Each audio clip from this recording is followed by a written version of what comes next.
ನಿಜಾಯಾಂ ಬಧ್ನಾತಿ ಸಂಖ್ಯಾಮಿವ ದಾಮಭಿರ್ಗಾಹ ಯಸ್ಮೈ ಬಲಿಂ ತಯಿಮೇ ನಾಮ ಕರ್ಮಭಿರ್ ನಿಬಂಧ ಬದ್ಧಾ ಚಕಿತಾ ವಹಂತಿ. ಆಕಾಶನಾಮಾವಿಘ್ನೇಶಃ ವಾಯುಶ್ಚಾಕಾಶಃ ಸ್ಮೃತಃ ಆಕಾಶೇತಿ ಲಕ್ಷ್ಮೀಶ್ಚ ತಥಾಕಾಶೋ ಹರಿಶ್ಚದಂ. ಶ್ರೀ ಗುರುಭ್ಯೋ ನಮಃ. 48 ದಿನಗಳ ಭಾಗವತದ ಮಂಡಲ ಸೇವಾದಲ್ಲಿ ಇವತ್ತು ನಾವು ನೋಡಬೇಕಾದದ್ದು 15ನೆಯ ಕುಸುಮ. ಆದರೆ ಕಳೆದ ಒಂದು ತಿಂಗಳಿನಿಂದ ಅಧಿಕ ಜ್ಯೇಷ್ಠ ಮಾಸದ ನಿಮಿತ್ತ ನಾವು ಈ ಮಂಡಲ ಸೇವಾದ 14 ಭಾಗಗಳಲ್ಲದೆ ಕೆಲವು ದಿನಗಳ ಕಾಲ ಬೇರೆ ಸಂಗತಿಗಳನ್ನು ಕೂಡ ಶ್ರವಣ ಮಾಡಿದ್ದೇವೆ. ಹಾಗೆ ಅಧಿಕ ಜ್ಯೇಷ್ಠ ಮಾಸವನ್ನು ಯಥಾಶಕ್ತಿ ಯಥಾಮತಿ ಸಾರ್ಥಕವಾಗಿ ಕಳೆಯುವಂತಹ ಪ್ರಯತ್ನ ಮಾಡಿದ್ದೇವೆ. ಇವತ್ತು ನಿಜ ಜ್ಯೇಷ್ಠ ಮಾಸ ಕಾಲಿಟ್ಟಿದೆ. 6ನೇ ಸ್ಕಂದದ ಶ್ರವಣಕ್ಕೆ ನಾವೀಗ ತೊಡಗಬೇಕು.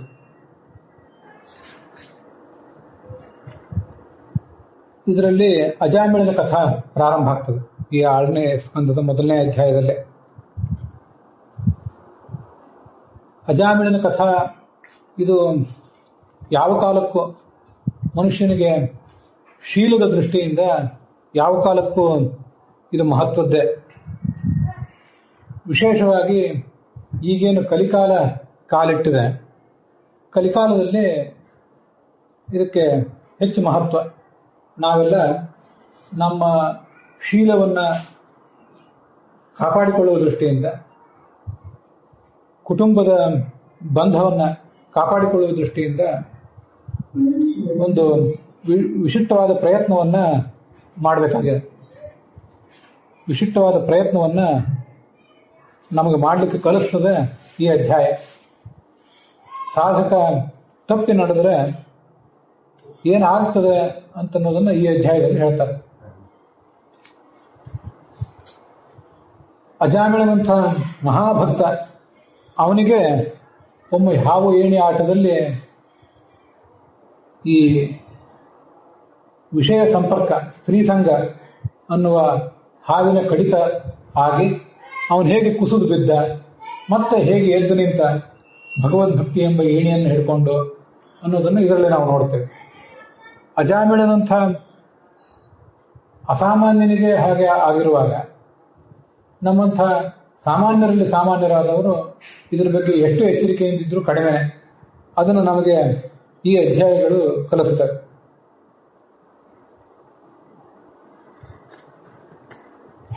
ಪರೀಕ್ಷಿತ ಮತ್ತು ಶುಕ ಅವರ ನಡುವೆ ಸಂವಾದ ನಡೆದಿತ್ತು. ನೀವು ನನಗೆ ಮಾನವ ಹೇಗೆ ಭಯಂಕರ ಪಾಪಗಳನ್ನು ಮಾಡ್ತಾನೆ, ಅದರ ಫಲವಾಗಿ ನರಕದಲ್ಲಿ ಹೇಗೆ ಶಿಕ್ಷೆಗಳನ್ನು ಅನುಭವಿಸ್ತಾನೆ ಅನ್ನೋದನ್ನು ಹೇಳಿದೆ. ಅದನ್ನು ಹೇಗೆ ತಪ್ಪಿಸ್ಕೋಬೇಕು ಅಂತನ್ನೋದನ್ನು ಹೇಳಿದೆ.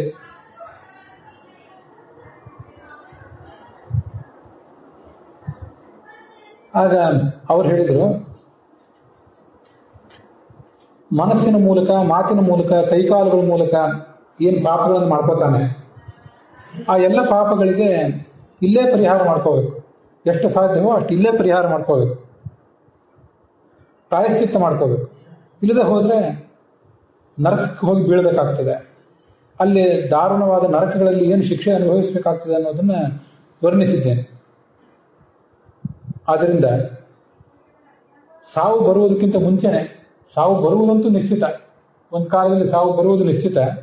ಸಾವು ಬರುವುದಕ್ಕಿಂತ ಮುಂಚೆನೆ ಇದೇ ಜನ್ಮದಲ್ಲಿ ಪ್ರಾಯಶ್ಚಿತ್ತಕ್ಕೆ ಯತ್ನಿಸಬೇಕು. ನಮಗೇನಾದರೂ ರೋಗ ಬಂದಾಗ ಆ ರೋಗದ ಮೂಲವನ್ನು ತಿಳ್ಕೊಂಡಂತಹ ಒಬ್ಬ ವೈದ್ಯ ಅದಕ್ಕೆ ಹೇಗೆ ಚಿಕಿತ್ಸೆ ಮಾಡ್ತಾನೋ ಅದಕ್ಕೆ ತಕ್ಕಂತೆ ಪ್ರಾಯಶ್ಚಿತ್ತ ಮಾಡಬೇಕು. ಇದೇ ಜನ್ಮದಲ್ಲೇ ಪ್ರಾಯಶ್ಚಿತ್ತ ಮಾಡಿಕೊಳ್ಳುವುದಕ್ಕೆ ಏನು ಲಾಭ ಅಂದರೆ, ನಮಗೀಗ ನಾವು ಮಾಡಿದ ಪಾಪಗಳ ಗಮನ ಆದರೂ ಇರ್ತದೆ. ನಾವಿಂಥವ್ರು ಪಾಪ ಮಾಡಿದ್ದೀವಿ ಅಂತ ನಮಗೆ ನಮ್ಮ ಆತ್ಮಕ್ಕೆ, ನಮ್ಮ ಸಾಕ್ಷಿಗೆ ಗೊತ್ತಿರ್ತದೆ. ಅನೇಕ ಜನರಿಗೆ ಅದು ಗೊತ್ತಿರೋದಿಲ್ಲ. ನಾವು ಪಾಪ ಮಾಡಿದ್ದೀವಿ ಅನ್ನೋ ಒಪ್ಕೊಳ್ಳಿಕ್ಕೆ ಸಾಧ್ಯ ಆಗೋದಿಲ್ಲ ಅವರಿಗೆ. ಅದು ವಿಚಾರ ಬೇರೆ. ಅಂತೂ ಕೆಲವರಿಗಾದರೂ ಕೆಲವು ಪಾಪಗಳು ಅರಿವಾದರೂ, ನಾವು ಮಾಡಿದ್ದೀವಿ ಪಾಪ ಅನ್ನುವ ಅರಿವಾದರೂ ಇರ್ತದೆ. ಮುಂದಿನ ಜನ್ಮಕ್ಕೆ ಹೋದರೆ ನಾವು ಹಿಂದಿನ ಜನ್ಮದಲ್ಲಿ ಯಾವ ಪಾಪ ಮಾಡಿದ್ದೀವಿ ಅನ್ನುವ ಅರಿವೇ ಇರೋದಿಲ್ಲ. ಆಗಿರುವಾಗ ನಾವು ಈ ಶಿಕ್ಷೆಯನ್ನು ಯಾವ ಕರ್ಮದ ಫಲವಾಗಿ ಅನ್ನಿಸ್ತಿದ್ದೀವಿ? ಪ್ರಾರಬ್ಧ ಕರ್ಮ ಅಂತ ಹೇಳ್ತಿರಲ್ಲ, ಪ್ರಾರಬ್ಧ ಕರ್ಮ ಯಾವ ಪ್ರಾರಬ್ಧ ಕರ್ಮ ಅದನ್ನು ತೋರಿಸ್ಬೇಕು ನಮಗೆ ದೇವರು ಅಂತೆಲ್ಲ ವಾದ ಮಾಡೋರಿದ್ದಾರೆ. ಪ್ರಾರಬ್ಧ ಕರ್ಮ ಅನ್ನೋ ಉತ್ತರ ಒಂದು ಮಾತ್ರ ಹೇಳಬೇಡಿ, ಆ ಮಾತು ಕೇಳಿ ಕೇಳಿ ಸಾಕಾಗಿ ಹೋಗಿದೆ ಅನ್ನೋರಿದ್ದಾರೆ. ಅನೇಕ ಜನರ ಜೊತೆ ಸಮಾಲೋಚನೆ ಮಾಡಿದಾಗ ಇಂಥದ್ದನ್ನ ನಾನು ಕೇಳಿದ್ದೇನೆ. ಇಷ್ಟೆಲ್ಲ ಕಷ್ಟ ನಮಗೆ ಬಂದಿದೆ, ಇದಕ್ಕೆ ಏನು ಮಾಡಬೇಕು ಅಂತ ಕೇಳಿದಾಗ ಏನೋ ಪರಿಹಾರ ಹೇಳಿ ಕೊನೆಗೆ ಈಗಲೇ ಪ್ರಾರಬ್ಧ ಕರ್ಮ ಎಷ್ಟು ಸಾಧ್ಯ ಆಗ್ತೋ ಅಷ್ಟು ಕಡಿಮೆ ಆಗ್ತದೆ, ಒಂದಿಷ್ಟನ್ನು ಅನುಭವಿಸಿ ಬಿಟ್ಟುಬಿಡಿ ಅಂತ ಹೇಳಿದರೆ, ಪ್ರಾರಬ್ಧ ಕರ್ಮವನ್ನು ಉತ್ತರವನ್ನೇ ಹೇಳಬೇಡಿ, ನಮ್ಗೆ ಆ ಉತ್ತರ ಕೇಳಿ ಸಾಕಾಗಿ ಹೋಗಿದೆ ಅಂದವರಿದ್ದಾರೆ. ಹಾಗಾದ್ರೆ ಆ ಉತ್ತರ ಹೇಳಿದ್ರೆ ಹೋದ್ರೆ ಇನ್ನು ಯಾವ ಉತ್ತರ ಹೇಳಬೇಕು ಅದಕ್ಕೆ? ಇನ್ನು ಉತ್ತರ ಬೇರೆ ಹೇಳಿಕ್ಕೆ ಉತ್ತರ ಆದರೂ ಏನಿದೆ? ಅದು ಈ ಸ್ಥಿತಿಯಲ್ಲಿ ಇರ್ತಾನೆ ಮನುಷ್ಯ. ಆದರೆ ಇವತ್ತು ಈ ಜನ್ಮದಲ್ಲಿ ನಾವು ಮಾಡಿದ ಪಾಪಗಳಿಗೆ ಇಲ್ಲೇ ಪ್ರಾಯಶ್ಚಿತ್ತ ಮಾಡಿಕೊಂಡ್ರೆ ಅದರ ಲಾಭ ಏನಂದ್ರೆ, ಏನು ಮಾಡಿದ್ದೀವಿ ಅನ್ನೋ ಗಮನ ನಮಗಿರ್ತದೆ, ಎಚ್ಚರ ಇರ್ತದೆ. ಅದಕ್ಕಾಗಿ ಈಗಲೇ ಮಾಡ್ಕೊಳ್ಳೋದು ಒಳ್ಳೆಯದು. ಪರೀಕ್ಷಿತ್ ಕೇಳಿದೆ, ಹೌದು, ಪಾಪಕ್ಕೆ ಕೆಲವು ಪಾಪಗಳಿಗೆ ಫಲ ಸಿಗ್ತದೆ ಇಲ್ಲೇ, ಇನ್ನು ಕೆಲವುಗಳಿಗೆ ಪರಲೋಕದಲ್ಲಿ ಸಿಗ್ತದೆ, ನರಕ ಲೋಕದಲ್ಲಿ. ಇಷ್ಟೆಲ್ಲ ಶಿಕ್ಷೆ ಆಗ್ತದೆ ಅನ್ನೋದು ಗೊತ್ತಿದ್ರೂ ಕೂಡ ಮನುಷ್ಯ ಪರವಶನಾಗಿ ಬಿಡ್ತಾನೆ, ಪಾಪಕರ್ಮ ಮಾಡಿಯೇ ಬಿಡ್ತಾನೆ. ಪಾಪಕರ್ಮ ಮಾಡಿದ್ದಾನೆ ಅಂತ ಹೇಳಿ ಯಾರ್ದೋ ಪ್ರವಚನ ಕೇಳ್ತಾನೆ, ಒಂದಿಷ್ಟು ಪ್ರಾಯಶ್ಚಿತ್ತ ಮಾಡ್ತಾನೆ, ಮತ್ತೆ ಪಾಪ ಮಾಡ್ತಾನೆ. ಹಾಗಾದ್ರೆ ಪಾಪ ಮಾಡುವುದು, ಪ್ರಾಯಶ್ಚಿತ್ತ ಮಾಡ್ಕೊಳ್ಳುವುದು, ಮತ್ತೆ ಪಾಪ ಮಾಡುವುದು, ಮತ್ತೆ ಪ್ರಾಯಶ್ಚಿತ್ತ ಮಾಡುವುದು, ಇದಕ್ಕೆಲ್ಲ ಏನು ಅರ್ಥ? ಹೀಗೆ ಪ್ರಾಯಶ್ಚಿತ್ತ ಮಾಡುವುದಕ್ಕೆ ಏನು ಉಪಯೋಗ? ಈಗ ಆನೆ ಬಗ್ಗೆ ಹೇಳ್ತಾರೆ, ಮನ್ಯೆ ಕುಂಜರ ಶೌಚವತ್ತದಂತ. ನಾವು ಒಂದಿಷ್ಟು ಸ್ನಾನ ಮಾಡಿದ ಮೇಲೆ ಸ್ವಚ್ಛವಾಗಿ ಕೂತಿರ್ತೇವೆ, ಮತ್ತೆ ಇಲ್ಲಿ ಮೈ ಮೇಲೆ ಮಣ್ಣು ಎರ್ಚ್ಕೊಳ್ಳಿಕ್ಕೆ ಹೋಗೋದಿಲ್ಲ. ಆದರೆ ಚಿಕ್ಕ ಮಕ್ಕಳು ಈಗ ತಾನೇ ನೀವು ಅವಕ್ಕೆ ಸ್ನಾನ ಮಾಡಿಸಿ ಅವಕ್ಕೊಂದಿಷ್ಟು ಹೊಸ ಬಟ್ಟೆ ಹಾಕಿ ಕೂಡಿಸಿದ್ದೀರಿ ಅಂದ್ರು ಮತ್ತೆ ಅಂಗಳಕ್ಕೆ ಹೋಗಿ ಮಣ್ಣಾಟ ಆಡಿ ಮೈ ಬಟ್ಟೆ ಎಲ್ಲ ಹೊಲಸು ಮಾಡ್ಕೊಂಡೇ ಬರ್ತಾರೆ, ಅವು ಗೊತ್ತಾಗೋದಿಲ್ಲ. ಆದ್ರೆ ಇಲ್ಲಿ ಕೊಡೋ ಉದಾಹರಣೆ ಆನೆ. ಆನೆ ಏನು ಮಾಡ್ತದೆ ಅಂದ್ರೆ, ನೀವು ಅದನ್ನ ಕೆರೆಗೆ ಕರ್ಕೊಂಡು ಹೋಗಿ ಚೆನ್ನಾಗಿ ಅದ್ರ ಮೈ ಎಲ್ಲ ಉಜ್ಜಿ ಅದಕ್ಕೆ ಸ್ನಾನ ಮಾಡಿಸಿದ್ರು, ಅಲ್ಲಿ ಎದ್ದು ಬರುವಾಗ ಮತ್ತೆ ತನ್ನ ಸೊಂಡಿಲಿಂದ ಮಣ್ಣು ತಗೊಂಡು ಇಡೀ ಮತ್ತೆ ಮೈ ಎಲ್ಲ ಮಣ್ಣು ಮಾಡ್ಕೊಂಡು ಬಿಡ್ತದೆ, ಧೂಳು ಎರ್ಚ್ಕೋತದೆ, ಕೆಸರಿನ ನೀರು ಎರ್ಚಿ ಬಿಡ್ತದೆ. ಅಂತೂ ಈ ಪ್ರಾಯಶ್ಚಿತ್ತದಿಂದ ಏನ್ ಲಾಭ? ಯಾಕೆ ನಾವು ಇದನ್ನ ಮಾಡಬೇಕು? ಪಾಪ ಮಾಡ್ತಾನೆ ಇರುವುದು, ಪ್ರಾಯಶ್ಚಿತ್ತ ಮಾಡ್ತಾನೆ ಇರುವುದು, ಇದಕ್ಕೇನು, ಇದರ ಮರ್ಮ ಏನು ಅದನ್ನ ಹೇಳ್ರಿ ಅಂತ ಕೇಳಿದ್ರು ರಾಜ. ಅದಕ್ಕೆ ಅವ್ರು ಹೇಳಿದ್ರು, ಸರಿ ಹೇಳ್ತೇನೆ, ಬರೇ ಪ್ರಾಯಶ್ಚಿತ್ತ ಮಾಡಿದ್ರಿಂದ ನಾವು ಮಾಡುವ ಪಾಪ ಕರ್ಮ ಅದು ಬುಡ ಸಮೇತ, ಬೇರೆ ಸಮೇತ ಹೋಗೋದಿಲ್ಲ. ಅದಕ್ಕೆ ಕಾರಣ ಏನಂದ್ರೆ ನಮಗೆ ಅಜ್ಞಾನ ಇರೋದು. ಅಜ್ಞಾನದ ಕಾರಣದಿಂದ ಹೀಗಾಗ್ತದೆ.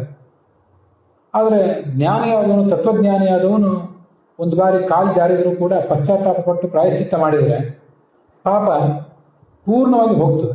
ಅದನ್ನು ಶಾಸ್ತ್ರದಲ್ಲಿ ಹೇಳಿದ್ದು ಸಾರ್ಥಕನೇ ಇದೆ. ಸರಿ, ಜ್ಞಾನಿಯಾದವನಿಗೆ ಪೂರ್ಣ ಹೋಗ್ತದೆ, ಅಜ್ಞಾನಿಯಾದವನಿಗೆ ಹೇಗೆ ಹೋಗ್ತದೆ ಅಂದ್ರೆ ಸ್ವಲ್ಪ ಆದರೂ ಹೋಗ್ತದೆ. ಅಲ್ಲಿ ನಾವು ಹಿಂದೆ ಒಂದು ಏನು ಮನೋಭಾವ ಇದೆ ಅಂತ ತಿಳ್ಕೊಳ್ಬೇಕು.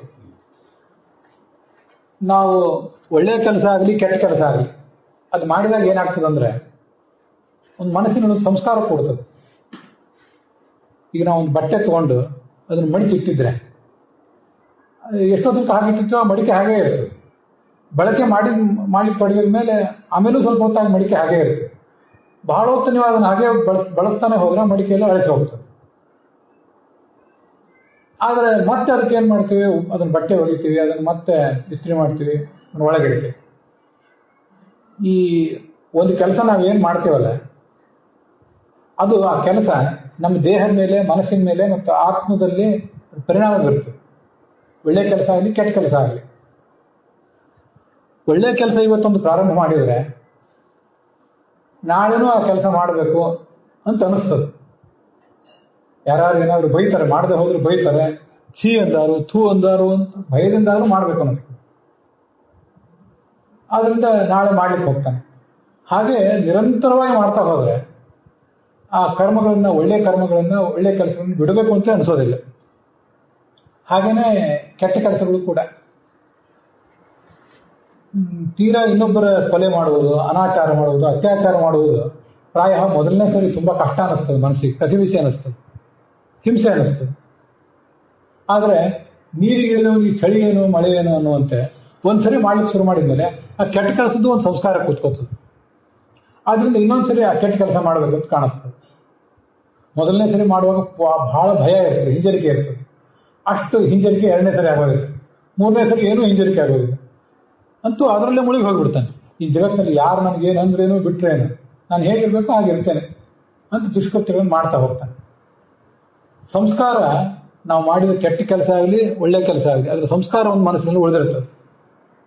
ಆದರೆ ಕೆಟ್ಟ ಸಂಸ್ಕಾರಗಳನ್ನು ಮೆಟ್ಟಿ ನಿಂತು ಒಳ್ಳೆಯ ಸಂಸ್ಕಾರಗಳನ್ನು ಬೆಳೆಸ್ಕೊಳ್ಳೋ ಕಡೆ ನಾವು ಪ್ರಯತ್ನ ಪಡಬೇಕು. ನಾವು ಈ ಒಂದು ಪಾಪ ಮಾಡಿದೆವು, ಒಂದು ಪ್ರಾಯಶ್ಚಿತ್ತ ಮಾಡಿದೆವು. ಪ್ರಾಯಶ್ಚಿತ್ತ ಮಾಡಿದ ಕೂಡಲೇ ನಾಳೆ ಹಾಗಾದ್ರೆ ಇನ್ನೊಂದ್ಸರಿ ಪಾಪ ಮಾಡಬೇಕು ಅಂತ ಮನಸ್ಸೇ ಬರಬಾರ್ದು ನಮಗೆ. ಆದ್ರೆ ಬರ್ತದೆ ಯಾಕೆ? ನಮಗೆಲ್ಲ ಇದು ಪ್ರಶ್ನೆನೇ ಇದೆ, ಮಹತ್ವದ ಪ್ರಶ್ನೆ. ಯಾಕೆ ಬರ್ತದಂದ್ರೆ ಅದಕ್ಕೂ ನಾವು ಉತ್ತರ ತಿಳ್ಕೋಬೇಕು. ಪಾಪವನ್ನು ಇವತ್ತು ನೀವು ಮೊದಲನೇ ಬಾರಿ ಮಾಡಿದ್ರಲ್ಲ, ವಸ್ತುತಃ ಇವತ್ತು ಮೊದಲನೇ ಬಾರಿ ಮಾಡಿದ್ದಲ್ಲ. ಅದು ಇಂತಹ ಪಾಪಗಳನ್ನ ಎಷ್ಟೋ ಸರಿ ಮಾಡಿದ್ವು ಹಿಂದೆ, ಅದರದ್ದೆಲ್ಲ ಸಂಸ್ಕಾರ ಕೂತ್ಕೊಂಡಿತ್ತು. ಆ ಕೂತ್ಕೊಂಡಿದ್ದರಿಂದ ಇವತ್ತು ಅದನ್ನ ಮತ್ತೆ ನಾಳೆ ಮಾಡಲೇಬೇಕು ಅಂತ ಅನಿಸ್ತು, ಪ್ರಾಯಶ್ಚಿತ್ತ ಮಾಡಿಕೊಂಡು ಮಾಡಬೇಕು ಅಂತ ಅನಿಸ್ತು. ಒಬ್ಬ ವ್ಯಕ್ತಿ ಮದ್ಯಪಾನ ಮಾಡಿದ ಅಂತ ತಿಳ್ಕೊಳ್ರಿ, ದೀರ್ಘಕಾಲದಿಂದ ಮದ್ಯಪಾನ ಮಾಡ್ತಿದ್ದಾನೆ. ಇವತ್ತು ಅವನಿಗೆ ಯಾರೋ ಒಬ್ರು ಹೇಳಿದ್ರು ಮದ್ಯಪಾನ ಮಾಡಬೇಡ ಅಂತ ಹೇಳಿದ. ಅದ್ ತಕ್ಕಂತೆ ಒಂದು ಪ್ರಾಯಶ್ಚಿತ್ತ ಮಾಡ್ಕೊಂಡ, ನಾಳೆ ಮಾಡೋದಿಲ್ಲ ಅಂತ ದೇವ್ರ ಮುಂದೆ ಆಣೆನೂ ಮಾಡಿದೆ. ಆದ್ರೆ ಮಾರನೇ ದಿವಸ ಮತ್ತೆ ಮಾಡ್ಬೇಕು ಅಂತ ಅನಿಸ್ತದೆ. ಯಾಕೆ ಮಾಡ್ಬೇಕು ಅನಿಸ್ತದೆ ಅಂದ್ರೆ, ನಮಸ್ಕಾರ ಮಾಡಿದ್ದು ಇವತ್ತು ನೀವು ಒಂದೇ ಸರಿ ಮಾಡಿದ್ರಿ, ಪ್ರಾಯಶ್ಚಿತ್ತ ಒಂದೇ ಸರಿ ಮಾಡಿದ್ರಿ. ಪ್ರಾಯಶ್ಚಿತ್ತದಿಂದ ಬಂದ ಸಂಸ್ಕಾರ ಕಡಿಮೆ ಆಯ್ತು, ದುರ್ಬಲ ಆಯ್ತಲ್ಲ. ಆದ್ರೆ ಎಷ್ಟೋ ದೀರ್ಘಕಾಲದಿಂದ ತಪ್ಪು ಕೆಲಸನೇ ಮಾಡ್ತಾ ಬಂದಿದ್ರಲ್ಲ, ಅದರ ಸಂಸ್ಕಾರ ಅದು ಕಂಟ್ರೋಲ್. ನಿಮ್ಮಲ್ಲಿ ಹೆಚ್ಚು ಯಾವ್ದು ಇರ್ತದೋ ಅದು ಒಂದು ತಕಡಿ ನೋಡಿದಾಗ ಎಲ್ಲಿ ಹೆಚ್ಚು ಭಾರ ಇರ್ತದೋ ಅದಲ್ಲಿ ಕೆಳಗೆ ಬರೋದು, ಕಡಿಮೆ ಭಾರ ಇದ್ದ ಮೇಲೆ ಹೋಗ್ತದೆ. ಸತ್ಸಂಸ್ಕಾರ ಕಡಿಮೆ ಇದ್ರೆ ಸತ್ಸಂಸ್ಕಾರದ ತಕಡಿ ಮೇಲೆ ಹೋಗ್ತದೆ, ದುಷ್ಟ ಸಂಸ್ಕಾರದ ತಕಡಿ ಕೆಳಗೆ ಬರ್ತದೆ. ಅದಕ್ಕಾಗಿ ಮತ್ತೆ ಭಗವಂತನ ಪ್ರಾರ್ಥನೆ ಮಾಡುವುದೇ. ನಾಳೆ ತಪ್ಪು ಮಾಡೋದಿಲ್ಲ ಅಂತಾರೆ, ಮತ್ತೆ ನಾಳೆ ತಪ್ಪು ಮಾಡ್ತಾನೆ, ಮತ್ತೆ ನಾಡ್ದು ಮಾಡ್ತಾನೆ, ಅದ್ರ ಮಾರನೇ ದಿವಸನೂ ಮಾಡ್ತಾನೆ. ಆದ್ರೆ ಮತ್ತೆ ಮತ್ತೆ ದೇವರನ್ನ ಪ್ರಾರ್ಥನೆ ಮಾಡ್ತಿರ್ಬೇಕು. ಸತ್ಸಂಸ್ಕಾರದ, ಸತ್ಪ್ರಯತ್ನದ, ಸದ್ಭಾವನೆಯ ತಕ್ಕಡಿ ಏರುವಂತೆ ಮಾಡಬೇಕು. ಇದಕ್ಕಾಗಿಯೇ ಇವೆಲ್ಲ ಇರೋದು ನಿರಂತರ. ಇದು ಹೇಗಾಗ್ತದಂದ್ರೆ ಯಾವುದು ಕೂಡ ಒಂದು ದಿವಸದಿಂದ ಆಗೋದಿಲ್ಲ, ಬರೇ ಒಂದು ದಿವಸದ ಪ್ರಯತ್ನದಿಂದ ಏನೂ ಆಗೋದಿಲ್ಲ. ಅದಕ್ಕೆ ಸುದೀರ್ಘವಾದ ಪ್ರಯತ್ನ ಬೇಕಾಗ್ತದೆ. ಅಂಥ ಪ್ರಯತ್ನದಿಂದ ಎಲ್ಲ ಈಡೇರುತ್ತೆ.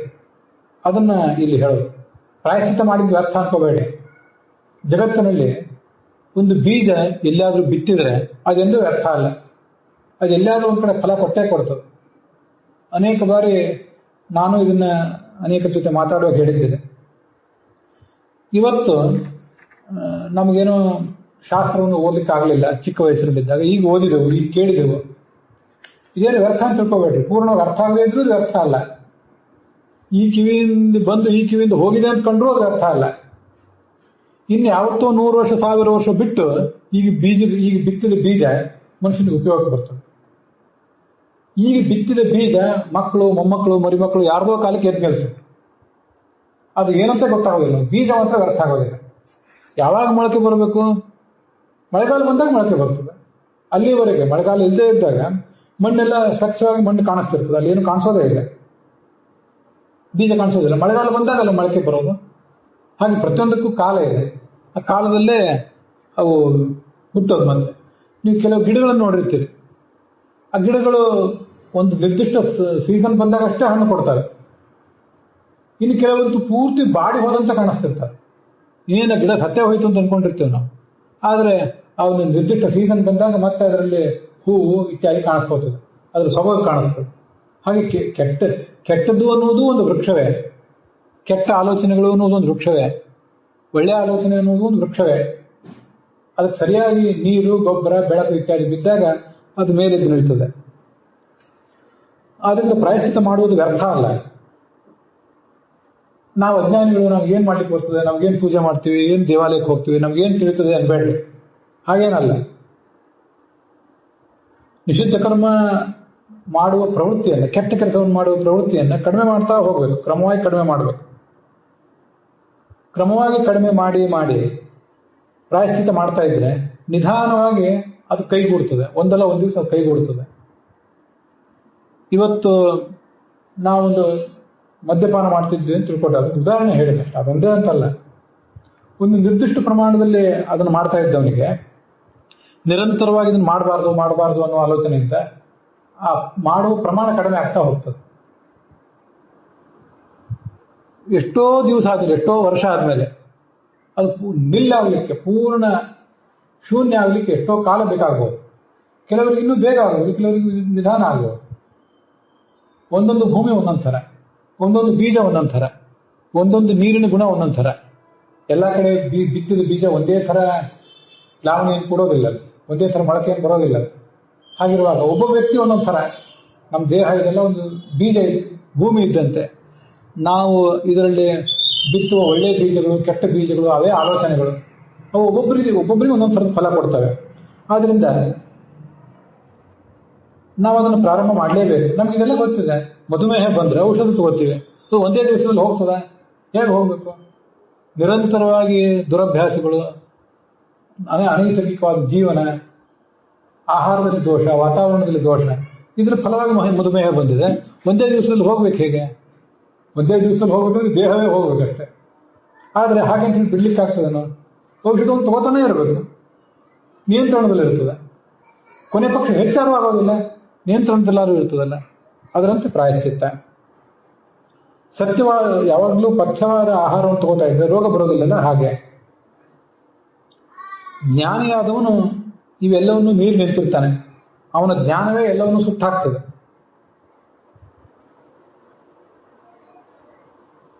ಭಗವಂತನಿಗೆ ನಮ್ಮ ಪ್ರಾಣವನ್ನೇ ಅರ್ಪಿಸಿ ನಮ್ಮ ಇಡೀ ವ್ಯಕ್ತಿತ್ವವನ್ನು ಅವನಿಗೆ ನಾವು ಅರ್ಪಣೆ ಮಾಡಿ ಅವನ ಭಕ್ತರನ್ನು ಸೇವಾ ಮಾಡಿದರೆ ಎಷ್ಟು ಮನಸ್ಸು ಸ್ವಚ್ಛ ಆಗ್ತದಲ್ಲ, ಅಷ್ಟು ಸ್ವಚ್ಛ ಇನ್ಯಾವ ತೀರ್ಥ ಕ್ಷೇತ್ರ, ಯಾವ ನದಿ, ಯಾವ ವಿಧಾನದಿಂದಲೂ ಆಗೋದಿಲ್ಲ. ಆದ್ದರಿಂದ ಭಗವಂತನನ್ನು ನಂಬಬೇಕು, ಭಗವಂತನ ಭಕ್ತರನ್ನು ನಂಬಬೇಕು.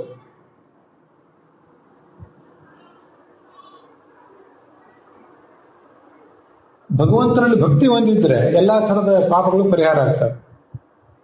ಆದರೆ ಭಗವಂತನಲ್ಲಿ ಭಕ್ತಿಯೇ ಇಲ್ಲದೆ ಹೋದ್ರೆ ಅಂಥ ವ್ಯಕ್ತಿ ಎಷ್ಟು ಬಾರಿ ಗಂಗೆಯಲ್ಲಿ ಮುಳುಗಿದ್ರು, ಮತ್ತೆ ಯಾವ ನದಿಯಲ್ಲಿ ಮುಳುಗಿದ್ರು ಅದರಿಂದ ಪರಿಹಾರ ಇಲ್ಲ.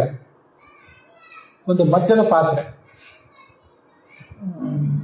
ಒಂದು ಮಡಿಕೆ, ಮದ್ಯದ ಮಡಿಕೆ, ಅದನ್ನು ನೀವು ಒಂದ್ಸರಿ ಅದರಲ್ಲಿ ಮದ್ಯ ಹಾಕಿದ್ರೆ ಮತ್ತೊಮ್ಮೆ ಯಾವತ್ತಾದ್ರೂ ಅದನ್ನು ಚೆನ್ನಾಗಿ ತೊಳೆದು ಅದನ್ನು ದೇವರ ಪೂಜೆಗಾಗಿ ಹಾಲು ಅದರಲ್ಲಿ ಹಾಕೋಣ ಅಂತ ಹೊರಟ್ರೆ ಸರಿಯಾಗೋದಿಲ್ಲ. ಅದನ್ನು ಬಿಸಾಕೋದೆ, ಮಣ್ಣಿನ ಮಡಿಕೆ ಬಿಸಾಕೋದೆ. ಇನ್ನೇನಾದ್ರೂ ಹಿತ್ತಾಳೆದೋ ಮತ್ತೆ ತಾಮ್ರದ್ದೋ ಬೆಳ್ಳಿರೋ ಪಾತ್ರೆ ಆದರೆ ಅದಕ್ಕೊಂದಿಷ್ಟು ಶುದ್ಧ ಆಗುತ್ತೆ, ಅದಕ್ಕೆ ಬೆಂಕಿ ಕಾಯಿಸಿ ಅದನ್ನು ಶುದ್ಧ ಮಾಡಬಹುದು ಅಂತ ಹೇಳ್ತಾರೆ. ಆದರೆ ಮಣ್ಣಿನ ಪಾತ್ರೆಗೆ ಇಂಥ ಅಶುದ್ಧ ಆದರೆ ಅದನ್ನು ಬಿಸಾಕೋದೆ. ಮಣ್ಣಿನ ಪಾತ್ರೆ ಅಂದರೆ ನಮ್ಮ ಈ ಶರೀರವೇ, ಅದನ್ನು ಹಾಗೆ ಕಲುಷಿತ ಮಾಡಬಾರದು ಅಂತ ಅದರ ತಾತ್ಪರ್ಯ. ಅದಕ್ಕಾಗಿ ಒಂದು ಸರಿ ಆದರೂ ಆ ಭಗವಂತನಲ್ಲಿ ನಾವು ನಮ್ಮ ಭಗವಂತನ ಪಾದಕಮಲದಲ್ಲಿ ಮನಸ್ಸು ನೆಟ್ಟರೆ ನಮಗೆ ಎಂದೂ ನರಕಕ್ಕೆ ಹೋಗೋ ಪ್ರಸಂಗ ಬರೋದಿಲ್ಲ. ಆದರೂ ಪಾಪದ ಪ್ರವೃತ್ತಿ ಆದರೂ ಕಡಿಮೆ ಆಗ್ತದೆ. ಅದಕ್ಕೊಂದು ಕಥೆ ಹೇಳ್ತೀವಿ ಕೇಳಿ ಅಂತ ಹೇಳಲಿಕ್ಕೆ ತೊಡಗ್ತಾರೆ.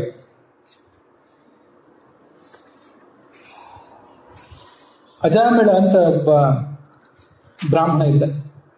ಅದು ಗಂಗಾ ಮತ್ತು ಯಮುನಾ ನದಿವಿನ ಕಾನ್ಯಕುಬ್ಜ ಅಂತ, ಈ ಇವತ್ತಿನ ಕನೌಜ್, ಉತ್ತರ ಪ್ರದೇಶದ ಕನೌಜ್, ಅಲ್ಲೇ ಇದ್ದ. ಅವನು ವಸ್ತುತಃ ಸಜ್ಜನನೇ ಆಗಿದ್ದ, ಒಳ್ಳೆ ಪಂಡಿತ ಆಗಿದ್ದ. ಬರೇ ಸಜ್ಜನ ಆಗಿದ್ದಲ್ಲ, ಪಂಡಿತ ಆಗಿದ್ದ. ವ್ರತ ನಿಯಮ ಇತ್ಯಾದಿ ಎಲ್ಲ ಮಾಡ್ತಿದ್ದ. ವೇದಜ್ಞಾನಿ ಆಗಿದ್ದ, ಶುಚಿಯಾಗಿದ್ದ. ಗುರುಗಳ, ಅಗ್ನಿಯ, ಅತಿಥಿಗಳ, ಹಿರಿಯರ ಸೇವಾ ಮಾಡ್ತಿದ್ದ. ಅಹಂಕಾರ ಇರಲಿಲ್ಲ. ಎಲ್ಲಾ ಪ್ರಾಣಿಗಳಿಗೂ, ಸುತ್ತಮುತ್ತಲಿನ ಎಲ್ಲಾ ಜೀವಕ್ಕೂ ತುಂಬಾ ಹಿತಕಾರಿಯಾಗಿದ್ದ. ಸಜ್ಜನ, ಮಿತಭಾಷಿ, ಯಾರ ಬಗ್ಗೆ ಅಸೂಯೆ ಇಲ್ಲ. ಒಮ್ಮೆ ಅವನ ತಂದೆ ಅವನನ್ನು ಕಾಡಿಗೆ ಹೋಗಿ, ಕಾಡು ಅಂದ್ರೆ ಕಗ್ಗಾಡಲ್ಲ, ಹೂವು, ತುಳಸಿ, ಯಜ್ಞಕ್ಕೆ ಬೇಕಾದ ಅಶ್ವತ್ಥ ಮೊದಲಾದ ಸಮಿತ್ತು ಇದನ್ನೆಲ್ಲ ತರಬೇಕು ಅಂತ ಹೋಗು ಅಂತ ಕಳಿಸಿದ. ಅದನ್ನೆಲ್ಲ ಸಂಗ್ರಹ ಮಾಡಿದ. ಮನೆಗೆ ಬರ್ತಿದ್ದ. ಮನೆಗೆ ಬರುವಾಗ ಅಲ್ಲಿ ಒಂದು ಯಾವುದೋ ಏಕಾಂತದ ಪ್ರದೇಶದಲ್ಲಿ ಒಬ್ಬರು ಯಾರೋ ಒಂದು ಗಂಡು ಒಂದು ಹೆಣ್ಣು, ಇಬ್ರು ಮದ್ಯಪಾನ ಮಾಡಿದ್ರು, ಇಬ್ರು ಏಕಾಂತದಲ್ಲಿದ್ರು. ಅವಳಿಗೂ ಮದ, ಆ ಗಂಡಿಗೂ ಮದ, ಮೈ ಮೇಲೆ ವಸ್ತ್ರ ಜಾರಿರುವುದರ ಪರಿವೇನೇ ಇಲ್ಲ ಅವಳಿಗೆ. ಇವನಿಗೆ ಅವಳನ್ನು ನೋಡಿದ ಕೂಡಲೇ ಈ ಅಜಾಮಿಳ ಅನ್ನೋನಿಗೆ ಮನಸ್ಸು ಚಂಚಲ ಆಗೋಯ್ತು. ತುಂಬಾ ಕಷ್ಟಪಟ್ಟ, ಮನಸ್ಸನ್ನು ಹತೋಟಿಯಲ್ಲಿ ಇಟ್ಕೋಬೇಕು ಅಂತ ಕಷ್ಟಪಟ್ಟ. ಯಾವ ಸಪ್ತಂ ಯಥಾಶ್ರುತಂ, ಎಷ್ಟು ಶಕ್ತಿ ಇದೆಯೋ, ಎಷ್ಟು ಓದಿದ್ದೀನೋ, ನಾ ಈ ಥರ ಮಾಡೋದು ತಪ್ಪಲ್ವಾ ಅಂತೆಲ್ಲ ಆಲೋಚನೆ ಮಾಡಿದ. ಅದೆಲ್ಲ ಮಾಡಿದ, ಆದರೆ ಮನಸ್ಸನ್ನು ಹತೋಟಿಯಲ್ಲಿ ಇಟ್ಕೊಳ್ಳಿಕ್ಕೆ ಆಗಲಿಲ್ಲ. ಕಾಮದ ಪಿಶಾಚ ಮೈಯಲ್ಲಿ ಹಾಕಿಬಿಡ್ತು, ಶಾಸ್ತ್ರಜ್ಞಾನ ಎಲ್ಲ ಮರೆತು ಹೋಗಿಬಿಡ್ತು. ವಿಚೇತನ ಯಾವತ್ತು ಅವಳನ್ನೇ ಮನಸ್ಸಿನಲ್ಲಿ ನೆನಳಿಕ್ಕೆ ಪ್ರಾರಂಭ ಮಾಡಿದ. ಆ ಕಥೆ ಬಹಳ ವಿವರವಾಗಿ ಅಲ್ಲಿ ಹೇಳಿಲ್ಲ. ಆಮೇಲೆ ಮುಂದೆ ಅವಳ ಹತ್ರ ಹೋದ, ನಾವೀಗ ತಿಳ್ಕೋಬೇಕು. ಅವಳ ಹತ್ರ ಹೋದ, ಅವಳನ್ನ ಕೇಳಿದ. ಅವಳು ಇವನಿಗೂ ಒಲಿದು ಬಂದಳು. ಮುಂದೆ ಇವನೇನ್ ಮಾಡಿದ, ಅವಳಿಗಂತೂ ಯಾವ ಹಿನ್ನೆಲೆ, ಧರ್ಮ, ನೀತಿ, ನಿಯಮ ಏನೂ ಇಲ್ಲ. ಅವಳ ಪ್ರೀತಿಗಾಗಿ ತನ್ನ ಪಿತ್ರಾರ್ಜಿತ ಸಂಪತ್ತು, ತಂದೆ ಅಜ್ಜ ಇವರೆಲ್ಲ ಕೊಟ್ಟ ಸಂಪತ್ತನ್ನೆಲ್ಲ ಉಪಯೋಗ ಮಾಡಿದ.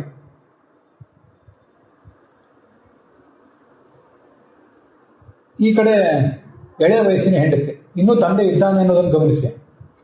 ತಂದೆಗೊಂದು ಸುಮಾರು 60 ವರ್ಷ ಅಂತ ಇಟ್ಕೊಂಡ್ರೆ ಇವನಿಗೊಂದು 30 ವರ್ಷ ಇರ್ಬೋದು, ಹೆಂಡತಿಗೊಂದು 25 ಇರ್ಬೋದು, ಇಷ್ಟೇ ಅಲ್ಲ. ಆ ಸುಂದರಿಯಾದ ಹೆಂಡತಿ, ಒಳ್ಳೆ ಕುಲದಲ್ಲಿ ಹುಟ್ಟಿದವಳು, ಒಳ್ಳೆ ಸಂಸ್ಕಾರವಂತಳು, ಅವಳನ್ನು ಪರಿತ್ಯಾಗ ಮಾಡಿ ಯಾವಾಗ ಆ ನೀಚ ಹೆಂಗಸಿನ ಸಹವಾಸ ಮಾಡಿದ, ಹೆಂಡತಿಯನ್ನು ಬಿಟ್ಟ. ಇನ್ನು ತಂದೆ ಮಾಡಿಟ್ಟದ ಆಸ್ತಿ ಎಲ್ಲ ಕರಗಿ ಹೋಯಿತು. ಮೋಜಿಗೆ ದುಡ್ಡು ಬೇಕಲ್ಲ, ಇನ್ನೇನು ಮಾಡಿದ, ಎಲ್ಲಿಂದಾದ್ರೂ ದುಡ್ಡು ತರ್ತಿದ್ದ. ಸ್ವೇಚ್ಛಾಚಾರಿಯಾದ, ಊರಿನ ಜನ ಎಲ್ಲ ನಿಂದನೆ ಮಾಡಿದ್ರು. ಅನ್ಯಾಯದಿಂದ ಹೇಗೆ ಆದರೂ ದುಡ್ಡು ಸಂಪಾದನೆ ಮಾಡಿದ. ಪಾಪ ಸಾಧನೆಯಲ್ಲಿ ತೊಣಗಿದ. ಎಲ್ಲ ಯಜ್ಞವೂ ಹೋಯಿತು, ಎಲ್ಲವೂ ಕಿತ್ತು ಹೋಯಿತು. ಇಷ್ಟೆಲ್ಲ ಪಾಪ ಮಾಡಿದ, ಆದರೆ ಪ್ರಾಯಶ್ಚಿತ್ತ ಮಾತ್ರ ಮಾಡ್ಕೊಂಡಿರಲಿಲ್ಲ. ಪ್ರಾಯಶ್ಚಿತ್ತ ಮಾಡ್ಕೊಂಡಿರಲಿಲ್ಲ, ಆದ್ರಿಂದ ಅವನಿಗೆ ಇಂಥದ್ದೊಂದು ಸ್ಥಿತಿ ಬಂತು. ಅದನ್ನೇ ಈಗಿಲ್ಲಿ ಹೇಳ್ತಾರೆ. ದಾರಿ ಹೋಕರನ್ನ ಸುಲಿಗೆ ಮಾಡಿದ, ಜೂಜಾಡಿದ, ಸುಳ್ಳು, ಕಳ್ಳತನ, ಎಲ್ಲಾ ಥರ ಜೀವನನೂ ಮಾಡಿದ. ಏನೇನು ಮಾಡ್ಬೇಕಾಗಿ, ದುಡ್ಡು ಬರ್ಲಿಕ್ಕೆ ಏನೇನು ಬೇಕೋ ಅದೆಲ್ಲ ಮಾಡಿದ.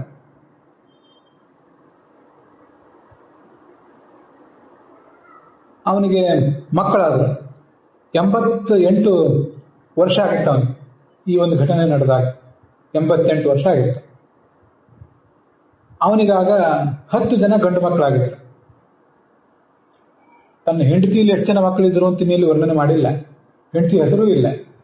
ಈ ನೀಚ ಹೆಂಗಸಿನ ಸಹವಾಸ ಮಾಡಿದ್ನಲ್ಲ, ಅವಳ ಹೆಸರೂ ಇಲ್ಲ. ಇವನ್ ತಂದೆ ತಾಯಿ ಹೆಸರೂ ಇಲ್ಲ. ಆ ನೀಚ ಹೆಂಗಸಿಗೆ ಅವಳಿಗೆ ಮದುವೆ ಆಗುತ್ತಾ ಅದು ಏನೂ ಗೊತ್ತಿಲ್ಲ.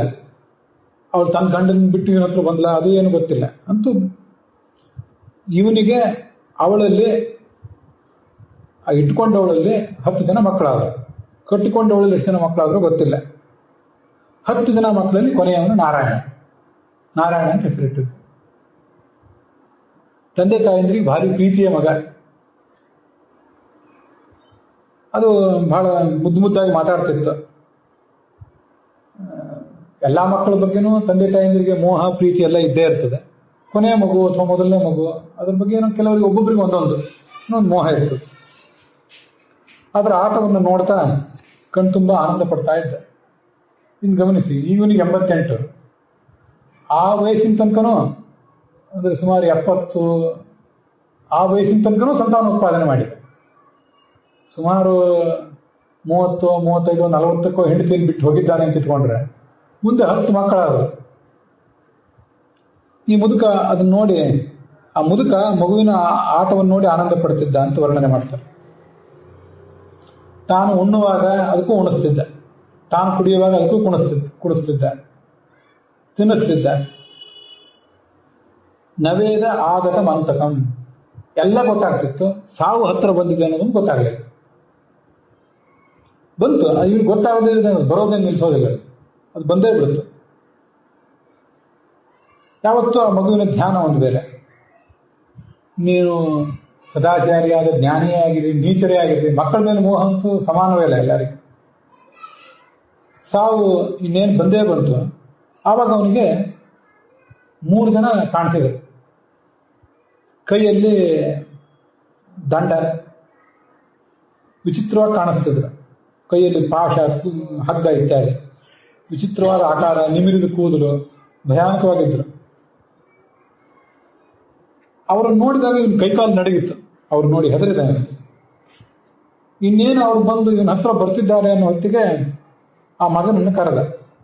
ಪ್ಲಾವಿತೇನ ಸ್ವರೇಣೋಚ್ಚೈಹಿ ಆಜುಹಾವ ಆಕುಲೇಂದ್ರಿಯ ಪುತ್ರಂ ನಾರಾಯಣಾಹ್ವಯಂ. ನಾರಾಯಣ ಅಂತ ಒಂದ್ಸರಿ ಕರೆದ. ಅವನು ಆ ಥರ ಕರೆದ ಕೂಡಲೇ ಅದೇ 3 ಜನ ಇದ್ರಲ್ಲಿ ಇವರು ಯಮದೂತರು. ಅವರು ಅಲ್ಲಿದ್ರು. ಈ ಕಡೆ ಭಗವಂತ ದೂತರು ಬಂದರು. ಯಾಕೆಂದ್ರೆ ಅದು ಆ ನಾಮ, ಅದು ಭಗವಂತನ ನಾಮ. ಅವ್ರು ಬಂದರು.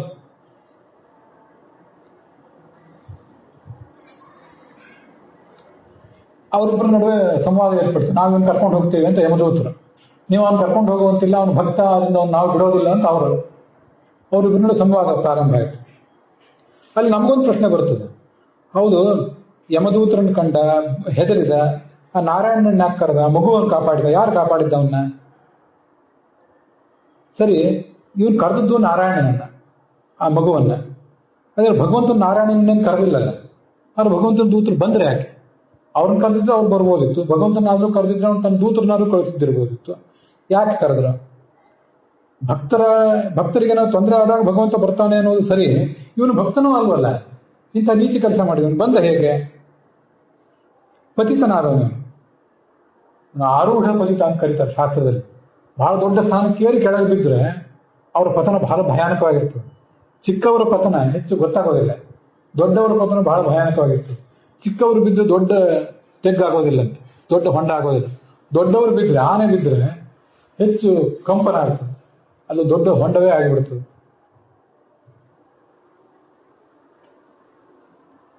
ಮರಣ ಭಯದಲ್ಲೂ ಭಗವಂತನ ಕರೆದಿಲ್ಲ ಅವನು, ಇವನ್ ಕರೆದಿದ್ದಾನೆ. ಅದನ್ನ ನಾರಾಯಣ ತನ್ನ ದೂತರನ್ನ ಹೇಗೆ ಕಳಿಸಿದ ಅಂದ್ರೆ ಅದಕ್ಕೆಲ್ಲ ಉತ್ತರ ಇದೆ.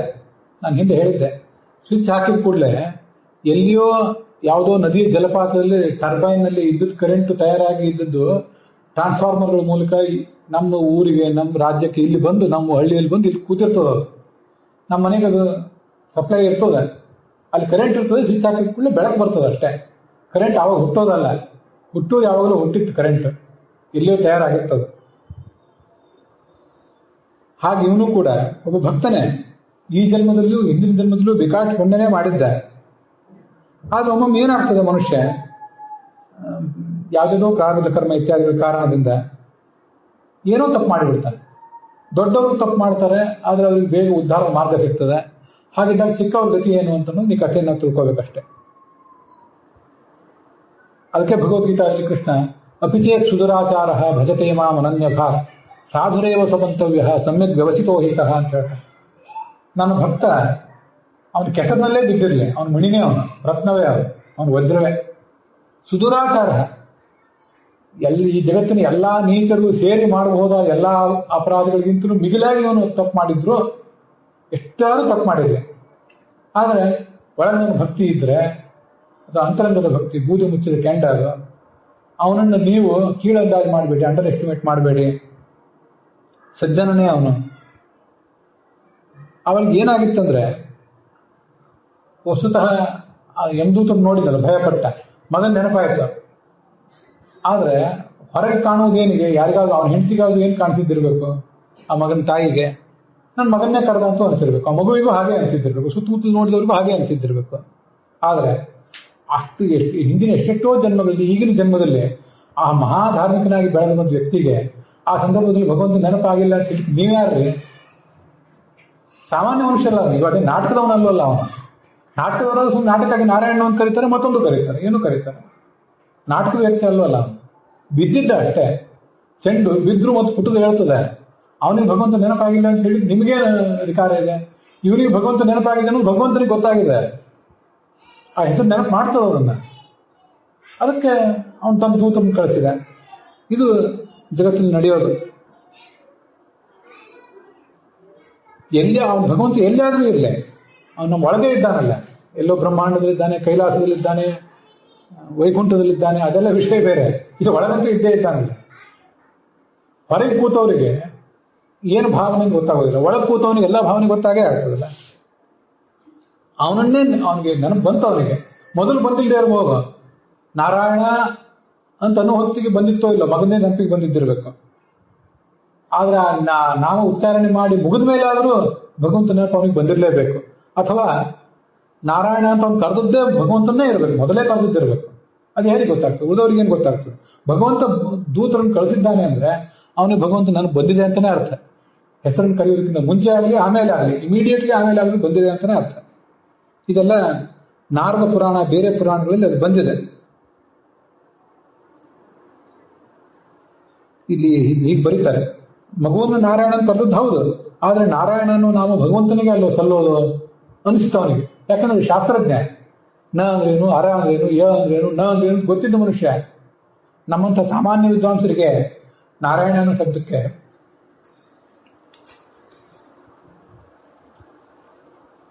ಪ್ರಸಂಗ ಬಂದ್ರೆ 3-4 ಅರ್ಥ ಹೇಳಿ ಗೊತ್ತಿರ್ತದೆ ಸಾಮಾನ್ಯ. ಇನ್ನ ಬಹಳ ದೊಡ್ಡ ವಿದ್ವಾಂಸನ ಆದವನಿಗೆ ಎಷ್ಟು ಅರ್ಥ ಗೊತ್ತಿದ್ದಿರ್ಬೇಕು. ಮತ್ತೆ ಬರೇ ಪಾಠ ಸ್ವಂತ ಓದ್ದವನಲ್ಲ, ತಾನು ಒಬ್ಬನೇ ಓದ್ದವನಲ್ಲ, ಅನೇಕ ಜನರಿಗೆ ಪಾಠ ಹೇಳಿದ ಮನುಷ್ಯ. ಅಂಥವನಿಗೆ ಅದು ಎಷ್ಟು ಅರ್ಥ ತಿಳಿದಿರ್ಬೇಕು. ಅದೆಲ್ಲ ಭಗವಂತನಿಗೆ ಗೊತ್ತು, ಈ ಭಕ್ತನಿಗೆ ಗೊತ್ತು. ಉಳಿದವ್ರಿಗೆ ಏನು ಗೊತ್ತಾಗ್ತದೆ? ಅದೇನು ಸ್ಟೇಜ್ ಮೇಲೆ ನಡೆದ ನಾಟಕ ಅಲ್ವಲ್ಲ. ಆದ್ರಿಂದ ಅದರ ಅರ್ಥ ಅವನಿಗೆ ಗೊತ್ತಾಯ್ತು. ಅಲ್ಲಿ ಪ್ರಸಂಗ ಬಂತು ಅಂತ ಅದನ್ನು ಹೇಳ್ತೇನೆ. ಅರ ಅಂದ್ರೆ ದೋಷ, ನಾರ ಅಂದ್ರೆ ಗುಣ, ಗುಣಾಶ್ರಯ, ಪರಮ ಗುಣಾಶ್ರಯ, ಅನಂತ ಕಲ್ಯಾಣ ಗುಣ ಪರಿಪೂರ್ಣ ಅಂತ ಅರ್ಥ. ಆಮೇಲೆ ಇನ್ನೊಂದು ನಾರಾಯಣ ಅಂದ್ರೆ ಈ ಎಲ್ಲಾ ಸೃಷ್ಟಿ, ಮಹತ್ತತ್ವ, ಅವ್ಯಕ್ತ ತತ್ವ ಮೊದಲಾದ ಎಲ್ಲಾ ಸೃಷ್ಟಿಯಲ್ಲಿರೋ ಎಲ್ಲಾ ವಸ್ತುಗಳು ನಾರ. ಯಾಕಂದ್ರೆ ಭಗವಂತನಿಂದ ಹುಟ್ಟಿದ್ದು. ಅದರೊಳಗೆ ಇವನಿದ್ದಾನೆ ಸನ್ನಿಹಿತನಾಗಿ. ಅವನು ಬರೇ ಕಲ್ಲಿನ ವಿಗ್ರಹದೊಳಗೆ, ಶಿಲೆಯ ವಿಗ್ರಹದೊಳಗೆ, ಯಾವುದು ಮಂಡಲದಲ್ಲಿ ಮಾತ್ರ ಇರೋದಲ್ಲ, ಎಲ್ಲಾ ಕಡೆ ಇದ್ದಾನೆ. ಸಮಸ್ತ ಪ್ರಪಂಚದಲ್ಲೂ ಅವನಿದ್ದಾನೆ. ಇದು ಮಹಾಭಾರತದಲ್ಲಿ ಬರ್ತದೆ. ನರಾಜಾತಾನಿ ತತ್ವಾನಿ ನಾರಾಯಣೀತಿ ತತ್ವವಿದುಹೋ ತಾನ್ಯವ ಚಾಯನಂತಸ್ಯ ತಸ್ಮಾನ್ ನಾರಾಯಣ ಸ್ಮೃತಃ. ನರ ಅಂದ್ರೆ ಭಗವಂತ. ಯಾಕಂದ್ರೆ ರ ಅಂದ್ರೆ ನಾಶ, ನ ಅಂದ್ರೆ ನಾಶ ಇಲ್ಲದೆ ಇದ್ದವನು, ನಾಶ ಇಲ್ಲದ ಭಗವಂತ. ಅವನಿಂದ ಹುಟ್ಟಿದ್ದು ಈ ಜಗತ್ತು, ಅದರೊಳಗೆ ಇವನಿದ್ದಾನೆ. ಇದು ಬಹಳ ಮುಖ್ಯ.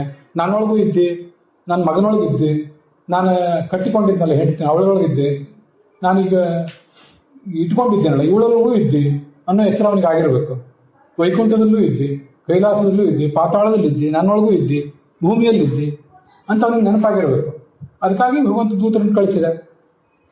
ಅದರಿಂದ ಅವ್ರು ಬಂದು ಸಹಜವೇ ಆಗಿದೆ. ಅವ್ರೇನ್ ಮಾಡ್ತಿದ್ರು, ಆ ಜೀವವನ್ನ ಅಲ್ಲಿ ಆ ಹೃದಯದೊಳಗಿದ್ದ ಜೀವನನ್ನ ಅವರು ಹೊಳಗೆ ಎಳಿಲಿಕ್ಕೆ ಪ್ರಯತ್ನ ಪಟ್ಟರು ಯಮದೂತರು. ಆದ್ರೆ ವಿಷ್ಣು ದೇವತರು ಅದನ್ನು ಬಿಡ್ಲಿಲ್ಲ. ನೀವ್ಯಾರು ಅಂತ ಅವ್ರು ಕೇಳಿದ್ರು. ಯಮಧರ್ಮನ ಶಾಸ್ತ್ರ ಅನುಯಾಯಿಗಳು ನಾವು, ಅವ್ನು ಹೇಳಿದಂತೆ ಬಂದಿದ್ದೀವಿ, ಕರ್ಕೊಂಡು ಹೋಗ್ತೀವಿ. ನೀವ್ಯಾರು? ದೇವದೂತರ, ದೇವತೆಗಳ, ನಿಮ್ಗೇನು ಅಧಿಕಾರ? ನೋಡ್ಲಿಕ್ಕೆ ಒಳ್ಳೆ ಪೀತಾಂಬರ ಎಲ್ಲ ಹುಟ್ಟಿದ್ದೀರಿ, ಕಿರೀಟ ಕುಂಡಲ ಹಾಕೊಂಡಿದ್ದೀರಿ, ಒಳ್ಳೆ ನವತರುಣರು, ತುಂಬಾ ಸುಂದರವಾಗಿ ಕಾಣ್ತೀರಿ, ಕೈಯಲ್ಲಿ ಶಂಖ ಚಕ್ರ. ಭಗವಂತನಿಗೆ ಮಾತ್ರ ಇರೋದಲ್ಲ, ಭಗವಂತನ ಭಕ್ತರಿಗೂ ಅದೆಲ್ಲ ಇರ್ತದೆ. ಎಲ್ಲ ನಿಮ್ಮ ಮೈ ಬೆಳಕಿನಿಂದ ಸುತ್ತಮುತ್ತಲಿನ ಕತ್ತಲೆ ಎಲ್ಲ ನಾಶ ಆಗ್ತದೆ. ಸರಿ, ನೀವು ದೊಡ್ಡವರೇ ಇದ್ದಿರ್ಬೇಕಾದ್ರೆ ನೀವು ಅಜ್ಞಾನಿಗಳು, ಮೂರ್ಖರಲ್ಲ. ನಾವು ಕೂಡ ಯಮಧರ್ಮರ ಶಾಸನದಂತೆ ಕರ್ಕೊಂಡು ಹೋಗಿ ಬಂದಿದ್ದೇವೆ, ನೀವ್ಯಾಕೆ ನಮ್ಮನ್ನು ತಡಿತಾ ಇದ್ದೀರಿ? ಅವಾಗ ಅವರು ಅಂದ್ರು, ಸರಿ ನೀವು ದೂತರನ್ನು ಒಪ್ಪೋಣ. ಧರ್ಮ ಅಂದ್ರೇನು, ಅದು ಅಧರ್ಮ ಅಂದ್ರೇನು, ಅದೇನಾರ ನಿಮ್ಗೆ ಗೊತ್ತಾ? ದಂಡನೆ ಯಾರಿಗೆ ಕೊಡ್ತೀರಿ? ಮಾನವರಲ್ಲಿ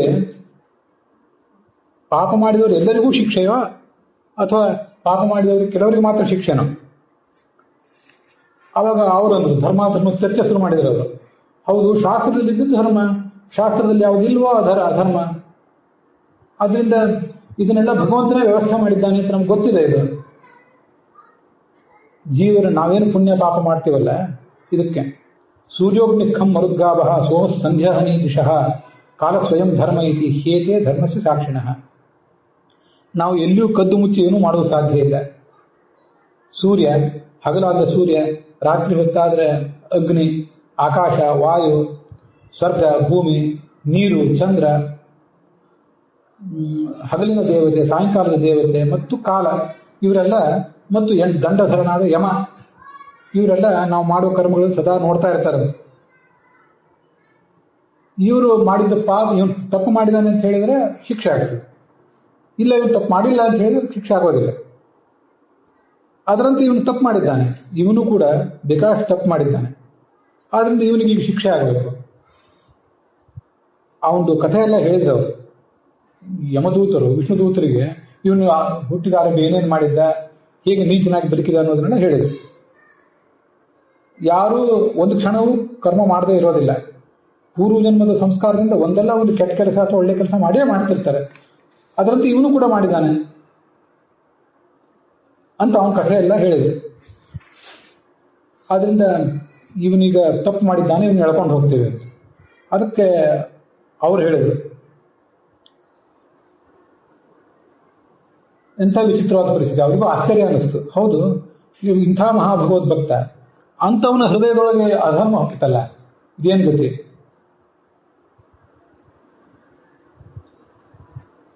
ಜಗತ್ತಿನಲ್ಲಿ ದೊಡ್ಡವರು ಏನ ಮಾಡಿ ತೋರಿಸ್ತಾರೋ ಅದನ್ನೇ ಸಣ್ಣವರು ಕೂಡ ಕೇಳ್ತಾರೆ.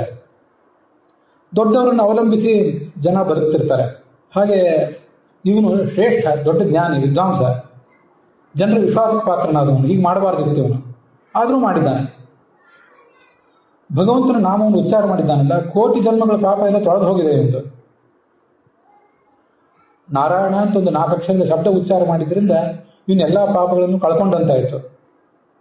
ಕಳ್ಳ, ಹೆಂಡ ಕುಡಿದವನು, ಸ್ನೇಹಿತರಿಗೆ ಮೋಸ ಮಾಡಿದವನು, ಬ್ರಹ್ಮಹತ್ಯೆ ಮಾಡಿದವನು ಅಂದ್ರೆ ಜ್ಞಾನಿಗಳಿಗೆ ತೊಂದರೆ ಕೊಟ್ಟವನು, ಹಿರಿಯರ ಪತ್ನಿಯನ್ನ ಕೂಡಿದವನು, ಸ್ತ್ರೀ ಹತ್ಯೆ ಮಾಡಿದವನು, ರಾಜಹತ್ಯೆ ಮಾಡಿದವನು, ಪಿತೃಹತ್ಯೆ, ಗೋಹತ್ಯೆ ಮಾಡಿದವನು, ನೀವು ಪಾಪಗಳು ಏನೇನು ಲಿಸ್ಟ್ ಇದೆ ಅದನ್ನೆಲ್ಲ ತಂದ್ರಿ. ಅದನ್ನೆಲ್ಲ ಮಾಡಿದವರಿಗೂ ಕೂಡ ಒಂದು ಭಗವಂತನ ನಾಮದ ಉಚ್ಚಾರ ಮಾಡಿದರೆ ಸಾಕು, ಎಲ್ಲ ಪಾಪಗಳು ಪರಿಹಾರ ಆಗ್ತವೆ. ಯಾಕೆಂದ್ರೆ ನಾಮ ಉಚ್ಚಾರ ಮಾಡುವಾಗ ಅದೊಂದು ಮೆಕ್ಯಾನಿಕಲ್, ಅದು ಯಾಂತ್ರಿಕ ಅಲ್ಲ, ಅದು ಹಿಂದಿನ ಭಾವ ವ್ಯಕ್ತ ಆಗ್ತದೆ. ಎಲ್ಲರಿಗೂ ಆಗದೇ ಇರ್ಬೋದು, ಭಗವಂತನ ಭಕ್ತರಾದವರಿಗೂ ಅದು ಆಗ್ತದೆ.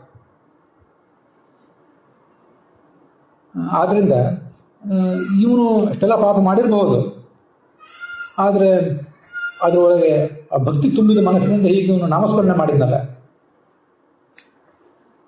ಆದ್ರಿಂದ ಇವನು ನರಕಕ್ಕೆ ಕರ್ಕೊಂಡು ಹೋಗ್ತಕ್ಕದ್ದಲ್ಲ, ಪ್ರಾಯಶ್ಚಿತ್ತ ಮಾಡ್ಕೊಂಡಿದ್ದಾನೆ. ನೋಡಿ, ಇಲ್ಲೊಂದು ಮಾತು ಹೇಳ್ತಾರೆ, ಸಾಂಕೇತ್ಯಂ ಪಾರಿಹಾಸ್ಯಂ ವಾ ಶೋಭಂ ಹೇಲನಮೇವ ವೈಕುಂಠ ನಾಮಗ್ರಹಣಂ ಅಶೇಷಾಗಹರಂ ವಿದುಹು. ಭಗವಂತ ನಾಮಸ್ಮರಣೆ ಮಾಡುವುದನ್ನು ತಪ್ಪಿಸ್ಬೇಡಿ, ಹೇಗಾದರೂ ಮಾಡ್ರಿ. ಅದೇನಂದ್ರೆ ಸಂಕೇತ, ಸಾಂಕೇತ್ಯ, ಪಾರಿಹಾಸ್ಯ ಅಂತ ಒಂದು 3-4 ನಿಮಿತ್ತಗಳನ್ನು ಹೇಳ್ತಾರೆ. ಯಾಕೆ ಮಕ್ಕಳಿಗೆ ಭಗವಂತನ ಹೆಸರು ಇಡಬೇಕು ಅಂತ ಹೇಳ್ತಿರ್ತಾರಂದ್ರೆ, ನಾವು ನಮ್ಮ ಮಕ್ಕಳಿಗೆ ಇಡುವುದು ಸಂಕೇತ ಇದೆ. ಸಂಕೇತ ಅಂದ್ರೆ ಒಂದು ಹೆಸರು ಅಂತ ಅರ್ಥ. ವಸ್ತುತಾಗಿ ನಾರಾಯಣನೂ ಅಲ್ಲ, ಗೋವಿಂದನೂ ಅಲ್ಲ, ಇವನು ಶಿವನೂ ಅಲ್ಲ, ಪರಮೇಶ್ವರನೂ ಅಲ್ಲ. ಪರಮೇಶ್ವರ, ಶಿವ ಈಗಿನ 108 ಹೆಸರನ್ನು ಇಡ್ತಿರ್ತವೆ. ಯಾಕೆ ಭಗವಂತನ ಹೆಸರು ಯಾಕೆ ಇಡ್ತಿರ್ತಾರೆ, ಅಥವಾ ಮಹಾತ್ಮರ ಹೆಸರು ಯಾಕೆ ಇಡ್ತಿರ್ತಾರೆ ಅಂದ್ರೆ ಆ ನೆನಪು ಬರಲಿ ಅಂತ. ಆ ದೊಡ್ಡವರು ಅವನದೇ ಹೆಸರದು, ಇವ್ರಿಗೆ ಇಟ್ಟಿದ್ರಿಂದ ಆ ನೆನಪು ಬರಲಿ ಅಂತಲೇ ಇಟ್ಟಿರ್ತಾರೆ. ಇದು ನಮ್ಮ ಜಗತ್ತಿನ ರೀತಿ. ಕೆಲವು ಸರಿ ಇವನ್ಯಾವ ಸೀಮೆ ನಾರಾಯಣ, ಸಮುದ್ರದಲ್ಲಿ ಕ್ಷೀರಸಾಗರದಲ್ಲಿ ಶೇಷನ ಮೇಲೆ ಮಲಗಿರೋ ನಾರಾಯಣೇನು ಇವನೇನು ಅಂತ ಕೆಲವು ಸರಿ ಹಾಸ್ಯ ಮಾಡ್ತಿರ್ತೀವಿ ಯಾರನ್ನಾರು ಕುರಿತು. ಯಾವೊಬ್ಬ ನಾರಾಯಣ ಅಂತ ಇದ್ದಾನೆ ತಿಳ್ಕೊಳ್ಳಿ, ಒಂದು ಮೂರ್ಖ ಆಗಿಬಿಟ್ಟಿದ್ದಾನೆ. ಇವನ್ಯಾವ ಸೀಮೆ ನಾರಾಯಣ, ನಿಮ್ಗೆ ಯಾರು ನಾರಾಯಣ ಅಂತ ಹೆಸರಿಟ್ಟವರು ಅಂತ ಬೈತಿರ್ತಾರೆ, ಅವನು ಅಪಹಾಸ್ಯ ಮಾಡ್ತಿರ್ತಾರೆ. ಕೆಲವು ಸರಿ ಸಂಕೇತದಿಂದ ಯಾರಿಗೋ ಮಕ್ಕಳಿಗೆ ನಾರಾಯಣ ಅಂತ ಇಟ್ಟಿರ್ತಾರೆ. ನಾರಾಯಣ ಅಂತ ಆ ಮಗನಿಗೆ ಹೆಸರಿಟ್ಟಿದ್ದೀರಲ್ಲ, ಅದನ್ನ ಕರೆದಿದ್ದೀರಲ್ಲ, ಒಳಗೆ ಭಕ್ತಿ ಇದ್ರೆ ಅದಕ್ಕೆ ನಿಮಗೆ ಉದ್ಧಾರ ಮಾಡ್ತದೆ. ಹಾಸ್ಯ ಮಾಡ್ರಿ ಯಾರನ್ನಾದ್ರೂ. ಶೇಷಶಾಹಿಯಾದ ನಾರಾಯಣ ಎಲ್ಲಿ, ನೀನೆಲ್ಲಿ ಅಂತಂದ್ರಲ್ಲ, ಶೇಷಶಾಹಿಯಾದ ನಾರಾಯಣ ನನ್ಗೆ ಬಂತಲ್ಲ, ಅದು ಪರಿಹಾಸ. ಮಧುಸೂದನ ಅಂತ ಹೆಸರಿಟ್ಕೊಂಡಿದ್ದೀರಿ. ಮಧು ಅಂದ್ರೆ ಒಬ್ಬ ರಾಕ್ಷಸ, ಅವನನ್ನು ಕೊಂದ ಭಗವಂತ. ನಿನಗೊಂದು ಜೇನ್ನೊಣ ಕೊಲ್ಲಿಕ್ಕಾಗೋದಿಲ್ಲ, ಒಂದು ಇರುವೆಯನ್ನು ಕೊಲ್ಲಿಕ್ಕಾಗೋದಿಲ್ಲ, ಅಷ್ಟು ಶಕ್ತಿಯೂ ಇಲ್ಲ ನಿನಗೆ. ನೀನ್ಯಾವ ನಾರಾಯಣ, ನೀನ್ಯಾವ ಮಧುಸೂದನ ಅಂತ ಗೇಲಿ ಮಾಡ್ತೀವಿ, ಹಾಸ್ಯ ಮಾಡ್ತೀವಿ. ಏನಾದ್ರೂ ಮಾಡ್ರಿ, ಕೋಪ ಬರಿಸುವ ಮಾತಾದ್ರೂ ಆಗಲಿ.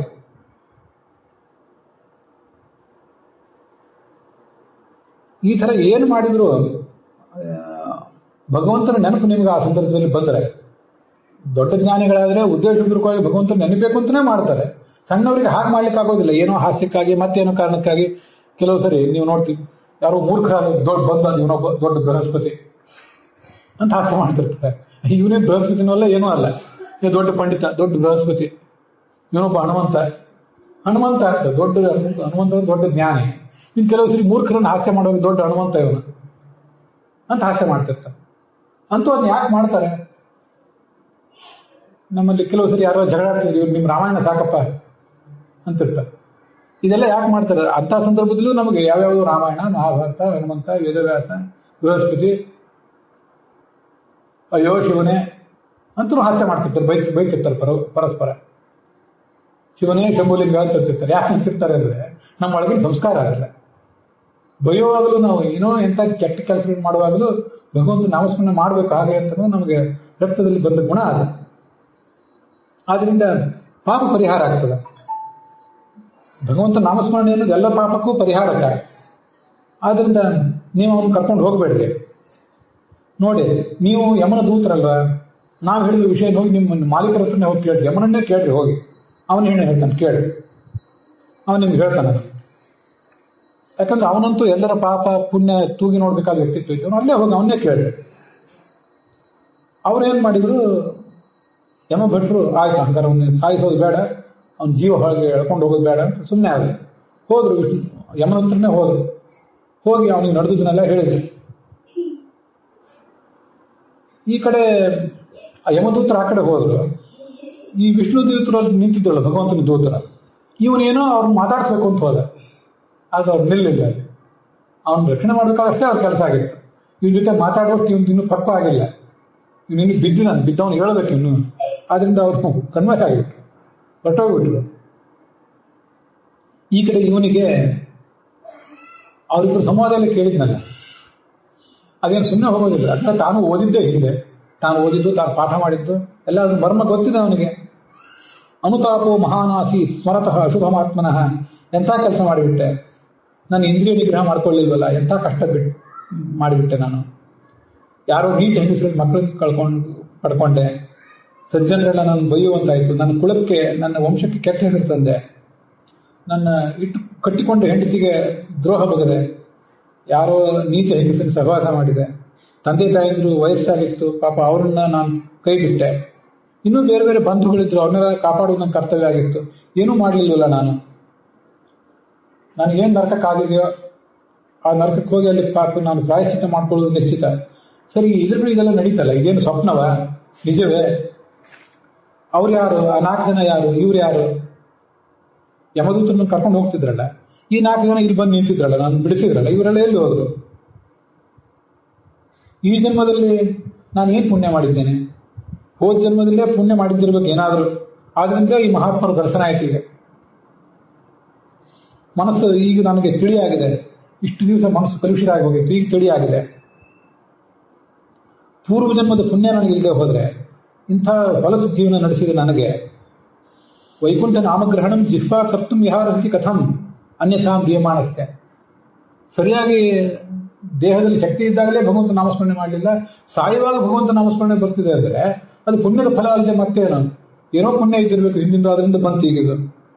ನೋಡಿ, ಇದು ಅವನೇ ಹೇಳ್ಕೊಳ್ಳೋ ಮಾತು. ಭಗವಂತ ನಾಮಸ್ಮರಣೆ ಇಲ್ಲದೇನೆ ಅವನು ನಾರಾಯಣ ಅಂದಿಲ್ಲ, ಅದರಿಂದ ಭಗವಂತ ಅಲ್ಲಿ ಬಂದೂ ಇಲ್ಲ, ತನ್ನ ದೂತರನ್ನು ಕಳಿಸಿಲ್ಲ, ಅವನಿಗೆ ನಾಮಸ್ಮರಣೆ ಬಂದಿದೆ. ನೋಡಿ ಎಂಥ ನೀಚ ನಾನು. ನನ್ನ ಆ ಜ್ಞಾನವನ್ನೆಲ್ಲ ಬಲಿ ಕೊಟ್ಟೆ, ಲಜ್ಜೆ ಮರ್ಯಾದೆ ಬಲಿ ಕೊಟ್ಟೆ, ಪಾಪಿ ನಾನು. ಆದರೆ ನಾರಾಯಣನು ನಾಮ ಎಂಥದ್ದು, ಬಹಳ ಪವಿತ್ರವಾದ ನಾಮ. ನನ್ನ ಬಾಯಿಲಲ್ಲಿ ಬರೋದು ಹೇಗೆ? ನಾನಿನ್ನ ಮತ್ತೆ ಇಂದ್ರಿಯ ನಿಗ್ರಹ ಮಾಡ್ಕೋತೀನಿ, ಮತ್ತೆಂದು ನರಕಕ್ಕೆ ಹೋಗದೆ ಇರುವಂತೆ ನಾನು ಪ್ರಾಯಶ್ಚಿತ್ತ ಮಾಡ್ಕೋತೀನಿ. ಭಗವಂತನ ಒಂದು ಬಂಧಕ ಶಕ್ತಿ. ವಿಕ್ರೀಡಿತೋ ಯಥೈವಾಹಂ ಕ್ರೀಡಾ ಮೃಗ ಇವಾತ್ಮನಃ. ಇದು ಇನ್ನು ಮುಂದೆನೂ ಕೆಲವು ಮಾತು ಬರೋದ್ರೆ ಅದನ್ನ ಮತ್ತೆ ನಾಳೆ ದಿವಸ ಹೇಳೋರಿದ್ದೇನೆ. ಯೋಷಿನ್ಮಯ ಆತ್ಮಮಾಯೆಯ. ಆತ್ಮ ಅಂದ್ರೆ ಭಗವಂತ, ಅವನ ಮಾಯೆ, ಹೆಣ್ಣೆಂಬ ಮಾಯೆ. ಹೆಣ್ಣೆಂಬ ಮಾಯೆಗೆ ನಾನು ಸಿಕ್ಕಿಬಿದ್ನಲ್ಲ, ಆ ಹೆಣ್ಣಿನ ವಶ ಆಗಿ ಅವಳ ಕೈಗೊಂಬೆ ಆಗಿಬಿಟ್ನಲ್ಲ ಅಂತ ಗೋಳಾಡಿದೆ. ಹಿಂದೆ ನಾವು 3ನೇ ಸ್ಕಂದ ನೋಡಿದ್ದೀವಲ್ಲ, ಅಲ್ಲಿ ಕಪಿಲ ತನ್ನ ತಾಯಿಗೆ ಹೇಳಿದ ಮಾತೊಂದಿದೆ. ಬಲಂ ಮೇ ಪಶ್ಯ ಮಾಯಾಯಾಹ ಸ್ತ್ರೀಮಯ್ಯ ಜೈನೋ ಖಿಲಾನ್ ಯಾ ಕರೋತಿ ನಿಜಾಯತ್ತಾನ್ ಭೂವಿಜೃಂಭೇಣ ಇವ ಕೇವಲಂ ಅಂತ ಕಪಿಲ ತನ್ನ ತಾಯಿಗೆ ಹೇಳೋ ಮಾತು. ನನ್ನ ಆ ಬಂಧಕವಾದ ಮಾಯೆಯ ಶಕ್ತಿ ಎಷ್ಟು ಅಂದರೆ, ನಾನು ಸ್ತ್ರೀಯರಲ್ಲಿದ್ದು ಅದರ ಮೂಲಕ ಪುರುಷರನ್ನು ಮರಳುಗೊಳಿಸ್ತೇನೆ. ಇಡೀ ಜಗತ್ತನ್ನೆಲ್ಲ ಗೆದ್ದವರು ದಿಗ್ವಿಜಯಿಗಳಾದವರು ಕೂಡ ಹೆಣ್ಣಿನ ಹುಬ್ಬಿನ ಕೊಂಕು ನೋಟಕ್ಕೆ ಅದಕ್ಕೆ ಬಲಿಯಾಗಿಬಿಡ್ತಾರೆ. ಈ ಒಂದು ಶಕ್ತಿ ಎಷ್ಟು ನೋಡಿದೆ ಅಂತ ಹೇಳ್ತಾನೆ. ಇಲ್ಲಿ ಶಾಸ್ತ್ರದಲ್ಲಿ ಹೇಳುವಾಗೆಲ್ಲ ಹೀಗೆ ಹೇಳಿರ್ತಾರೆ, ದೃಷ್ಟ್ವಾ ಸ್ತ್ರೀಯಂ ದೇವಮಾಯಾಂ ತದ್ಭಾವೈ ರಜಿತೇಂದ್ರಿಯ ಪ್ರಲೋಭಿತ ಪತಂತ್ಯಂಧೆ ತಮಸ್ಯಗ್ನೌ ಪತಂಗವತ್. ಹುಳುಗಳು ಬೆಂಕಿಗೆ ಬಂದು ಬೀಳ್ತಿರ್ತಾವೆ. ಅವು ಎಲ್ಲಿ ಬೀಳ್ತಿದೀವಿ ಅಂದ್ರೆ ಎಚ್ಚರ ಇರೋದಿಲ್ಲ ಅವಕ್ಕೆ. ಅದಕ್ಕೇನ ಬೆಂಕಿ ಬಗ್ಗೆ ಆಕರ್ಷಣೆನೋ ನೀನು ಆಹಾರ ತಿಳ್ಕೊಂಡಿರ್ತಾವ, ಸಾಯ್ತೀವಿ ಅನ್ನೋ ಎಚ್ಚರ ಇದ್ದರೆ ಬೆಂಕಿಗೆ ಬಂದು ಬೀಳ್ತವೆ. ಆ ಥರ ಈ ಸ್ತ್ರೀ ಅನ್ನೋದೊಂದು ದೇವಮಾಯೆ, ಅದಕ್ಕೆ ಅನುಗುಣವಾಗಿ ಇಲ್ಲಿ ಬಂದು ಬೀಳ್ತೇವೆ. ಇದ್ರ ಬಗ್ಗೆ ಈ ಮಾತುಗಳು ಕೇಳಿದಾಗ ಒಂದು ಅನುಸಂಧಾನ ನಮ್ಗಿರಬೇಕು. ಅದೇನಂದ್ರೆ, ಪುರುಷನಿಗೆ ಸ್ತ್ರೀ ಮಾಯೆ, ಸ್ತ್ರೀಗೂ ಪುರುಷ ಮಾಯೇನೆ. ಅದ್ರ ಬಗ್ಗೆ ಅದನ್ನ ಇಲ್ಲಿ ಹೇಳಲಿಲ್ಲ, ಶಾಸ್ತ್ರದಲ್ಲಿ ಇಲ್ಲಿ ಹೇಳಿಲ್ಲ, ಆದ್ರೆ ಅದು ನಮ್ಗೆ ಗೊತ್ತಿರಬೇಕು. ಆದ್ರಿಂದಲೇ ಈ ಜಗತ್ತಿನಲ್ಲಿ ಅನರ್ಥಗಳು ನಡೆಯೋದು. ಅನರ್ಥಗಳು ನಡೀದೇ ಹೋದ್ರೂ ನಾವು ನಮ್ಮ ಕೌಟುಂಬಿಕ ಪರಿಸರದಲ್ಲಿ ಗಂಡ ಹೆಂಡತಿ ಪರಸ್ಪರ ನಿಷ್ಠರಾಗಿದ್ದೀವಿ, ಪ್ರೀತಿಸ್ಕೊಂಡು ಬದುಕಿದ್ದೇವೆ ಅಂದ್ರೂ ಗಂಡನಿಗೆ ಹೆಂಡತಿನೇ ಮಾಯೆ, ಹೆಂಡತಿಗೆ ಗಂಡನೇ ಮಾಯೆ. ಆ ಮೋಹ ಪ್ರೀತಿ ಅದೆಲ್ಲ ಇದ್ದೇ ಇರ್ತದಲ್ಲ. ಕೆಟ್ಟ ಅರ್ಥದಲ್ಲಿ ಅಲ್ಲದೆ ಹೋದ್ರೂ ಒಳ್ಳೆಯ ಅರ್ಥದಲ್ಲಿ ಆದ್ರೂ ಮಾಯ ಇದ್ದೇ ಇದೆಯಲ್ಲ. ಇದೆಲ್ಲ ಭಗವಂತಂದೇ ಅಲ್ಲ ಮಾಯೆ. ಯೋಷಿತ್ಸು ತಲ್ಪಾಂಬರಣಾದಿ ದ್ರವ್ಯೇಶು ದ್ರವ್ಯೇಶು ಮಾಯಾರಚಿತೇಶು ಮೂಢ ಪ್ರಲೋಭಿತಾತ್ಮ ಹ್ಯುಪಭೋಗ ಬುದ್ಧ ಪತಂಗವನ್ನು ನಶ್ಯತೆ ನಷ್ಟದೃಷ್ಟಿ ಅಂತ ಮತ್ತೊಂದು ಕಡೆ ಭಾಗವತದಲ್ಲಿ ಬರೋದು. ಎಲ್ಲ ಭಗವಂತ ಇದು ನಮಗಾಗಿ ಸೃಷ್ಟಿ ಮಾಡಿದ್ದಾನೆ. ಗಂಡನ್ನು ಹೆಣ್ಣಿಗಾಗಿ, ಹೆಣ್ಣನ್ನು ಗಂಡಿಗಾಗಿ, ಈ ಹೊನ್ನು ಮಣ್ಣು ಅದರದ್ದೆಲ್ಲ ನಮ್ಮ ಮುಂದೆ ಇಟ್ಟುಬಿಟ್ಟಿದ್ದಾನೆ. ಒಬ್ಬೊಬ್ಬರು ಒಂದೊಂದು ಸೆಳೆತಕ್ಕೆ ಸಿಲುಕ್ತೇವೆ, ಅಥವಾ ಎಲ್ಲರೂ ಇನ್ನು ಹೆಚ್ಚಿನ ಎಲ್ಲದರದ್ದು ಸೆಳೆತಕ್ಕೆ ಸಿಲುಕ್ತೇವೆ. ಆಯಾ ವಯಸ್ಸಿನಲ್ಲಿ ಚಿಕ್ಕ ಮಕ್ಕಳಿದ್ದಾಗ ಒಂದೇನೋ ಒಂದು ಸೆಳೆತ, ಯುವಕರಾದ್ಮೇಲೆ ಮತ್ತೊಂದೇನೋ ಸೆಳೆತ, ಮುದುಕರಾದ್ಮೇಲೆ ಮತ್ತೊಂದೇನೋ ಸೆಳೆತ. ಅಂತೂ ಮಾಯೆ ನಮ್ಮನ್ನು ಕೈ ಬಿಡೋದಿಲ್ಲ, ಅದು ಬಿಟ್ಟು ಹೋಗೋದಿಲ್ಲ. ನಿನ್ನ ಮಾಯೆಗೆ ವಶನಾಗಿಯೇ ನಿನ್ನನ್ನ ಆರಾಧನೆ ಮಾಡದೆ ಎಲ್ಲರೂ ದೂರ ಇದ್ದುಬಿಡ್ತಾರೆ. ಸುಖಾಯ ದುಃಖ ಪ್ರಭವೇಶು ಸಜ್ಜತೆ. ಸುಖ ಬೇಕು ಅಂತ ಹೋಗ್ತಾರೆ, ಆದ್ರೂ ಹೋಗುವುದೆಲ್ಲಿ ಅಂದ್ರೆ ದುಃಖದ ಕಡೆಗೆ. ದುಃಖ ಯಾವ್ದ್ರಿಂದ ಆಗ್ತದೋ ಅದ್ರ ಬೆನ್ನು ಹಿಡಿದು ಹೊರಟಿದ್ದಾನೆ, ಸುಖ ಎಲ್ಲಿಂದ ಆಗ್ತದೋ ಅದ್ರ ಬೆನ್ನು ಹಿಡಿದು ಹೊರಟಿಲ್ಲ ಇವರು. ಮತ್ತೆ ಸುಖ ಎಲ್ಲಿಂದ ಆಗ್ಬೇಕು ನನಗೆ? ಕಿಂ ಆತ್ಮನಾಥೇನ ಜಹಾದಿ ಎಂಬುದು ಮುಂದೆ 7ನೇ ಸ್ಕಂದದಲ್ಲಿ ಬರ್ತವೆ ಪ್ರಾಯ ಈ ಶ್ಲೋಕ. ಈಗ ನೆನಪಿಗೆ ಬಂತು, ಹೇಳ್ತಿದ್ದೇನೆ. ಕಿಂ ಆತ್ಮನಾಥೇನ ಜಹಾದಿ ಎಂಬುದು ಕಿಂ ರಿಕ್ತಹಾರೈ ಸ್ವಜನಾಖ್ಯ ಬಂಧುವಿಹಿ ಕಿಂ ಭಾರ್ಯೆಯ ಸಂಸ್ಕೃತಿ ಹೇತುಭೂತಯ ದೇಹಾದಿಭಿ ಕಿಂ ವ್ಯಯಿಹಾಯುಷೋ ವ್ಯಯ. ನಾವು ನಮ್ಗೆ ಸುಖ ಬೇಕು ಅಂತ ಇಷ್ಟು ಹಂಬಲಿಸ್ತಾ ಇದ್ದೀವಲ್ಲ, ನಮ್ಮನ್ನ ಬೇರೆ ಯಾರ್ದೋ ಮಾತು ಕೇಳೋದು ಆ ಕಡೆ ಇರಲಿ, ನಮ್ಗೆ ಇಚ್ಛೆ ಬಂದಂತೆ ನಾವು ನಡೆದ್ರೂ ಸುಖ ಆಗ್ತದೆ ಅಂತ ಗ್ಯಾರಂಟಿ ಇದೆಯಾ? ಏನ್ ನಿಶ್ಚಯ ಇದೆ? ನಾವೇ ಸುಖವನ್ನು ಕಳ್ಕೊಂಡು ಒದ್ದಾಡ್ತೀವಿ. ಕಿಂ ರಿಕ್ತಹಾರೈ ಸ್ವಜನಾಖ್ಯ ಬಂಧುವಿಹಿ. ನಮ್ಮ ಅಣ್ಣ ಮುಂದ್ರು, ನಮ್ಮ ಬೀಗರು, ನಮ್ಮ ಬಂಧುಗಳು ಒದ್ದಾಡ್ತಿರಲ್ಲ, ಅವ್ರು ಯಾತಕ್ಕಾಗಿ ಹುಟ್ಟಿದ್ದಾರೆ ಅಂದ್ರೆ ರಿಕ್ತಹಾರೈ. ನಿಮ್ ಪಾಲು ಕೇಳಿ ಹುಟ್ಟಿದವರು ಅವ್ರು ಕಟ್ಕೊಂಡು ಏನ್ ಮಾಡ್ಬೇಕಾಗಿದೆ? ಅವ್ರ ಪಾಲು ಅವ್ರಿಗೆ ಕೊಟ್ಟು ಬಿಡ್ರಿ, ನಿಮ್ಮಟ್ಟಿಗೆ ನೀವು ಸುಖಿಯಾಗಿರ್ರಿ. ನಿಮ್ಮ ಪಾಲು ನಿಮ್ಮ ಜ್ಞಾನ, ಅವ್ರ ಪಾಲು ಏನಿದೆ ಅದು ಕೊಟ್ಟು ಬಿಡ್ರಿ. ಅಂಥವ್ರಿಂದ ಪರಮಾತ್ಮ ಏನಾದರೂ ಚತುರ್ವಿಧ ಪುರುಷಾರ್ಥ ಸಿದ್ಧ ಆಗೋದಿದ್ರೆ ಭಗವಂತನಿಂದ ಆಗ್ತದೆ ಹೊರತು ಇವರಿಂದ ಆಗುವುದೇನಿದೆ? ಕಿಂ ಭಾರ್ಯೆಯ ಸಂಸ್ಕೃತಿ ಹೇತುಭೂತಯ. ನಿಮ್ಮ ಹೆಂಡತಿ ನಿಮಗೇನಾದರೂ ಅಧ್ಯಾತ್ಮಕ್ಕೆ ಪೂರಕಳಾದರೆ ಅವಳನ್ನು ಕಟ್ಟಿಕೊಂಡದ್ದು ಸಾರ್ಥಕ. ಅದಿಲ್ಲದೆ ಹೋದ್ರೆ ನಿಮ್ಮನ್ನು ಸಂಸಾರದಲ್ಲೇ ಮತ್ತೆ ಅವಳು ಕಾಲು ಹಿಡಿದು ಎಳಿತಾ ಇದ್ರೆ ಅಂತ ಹೆಂಡತಿಯಿಂದ ಏನು, ಅಂತ ಗಂಡನಿಂದ ಆದರೂ ಏನು? ಗಂಡನಿಗೆ ಹೆಂಡತಿಯಿಂದ, ಹೆಂಡತಿಗೆ ಗಂಡನಿಂದ ಏನಾದರೂ ಉಪಯೋಗ ಆಗುವಂತಿದ್ರೆ ಅಧ್ಯಾತ್ಮದಲ್ಲಿ ಪರಸ್ಪರ ಪೂರಕವಾದ ಮನೋಭಾವ ಇದ್ರೆ ಆಗ್ಬೇಕೇ ಹೊರತು ಇದ್ರಿಂದ ಏನು ಉಪಯೋಗ ಅಂತಂದು ಹೇಳ್ತಾರೆ.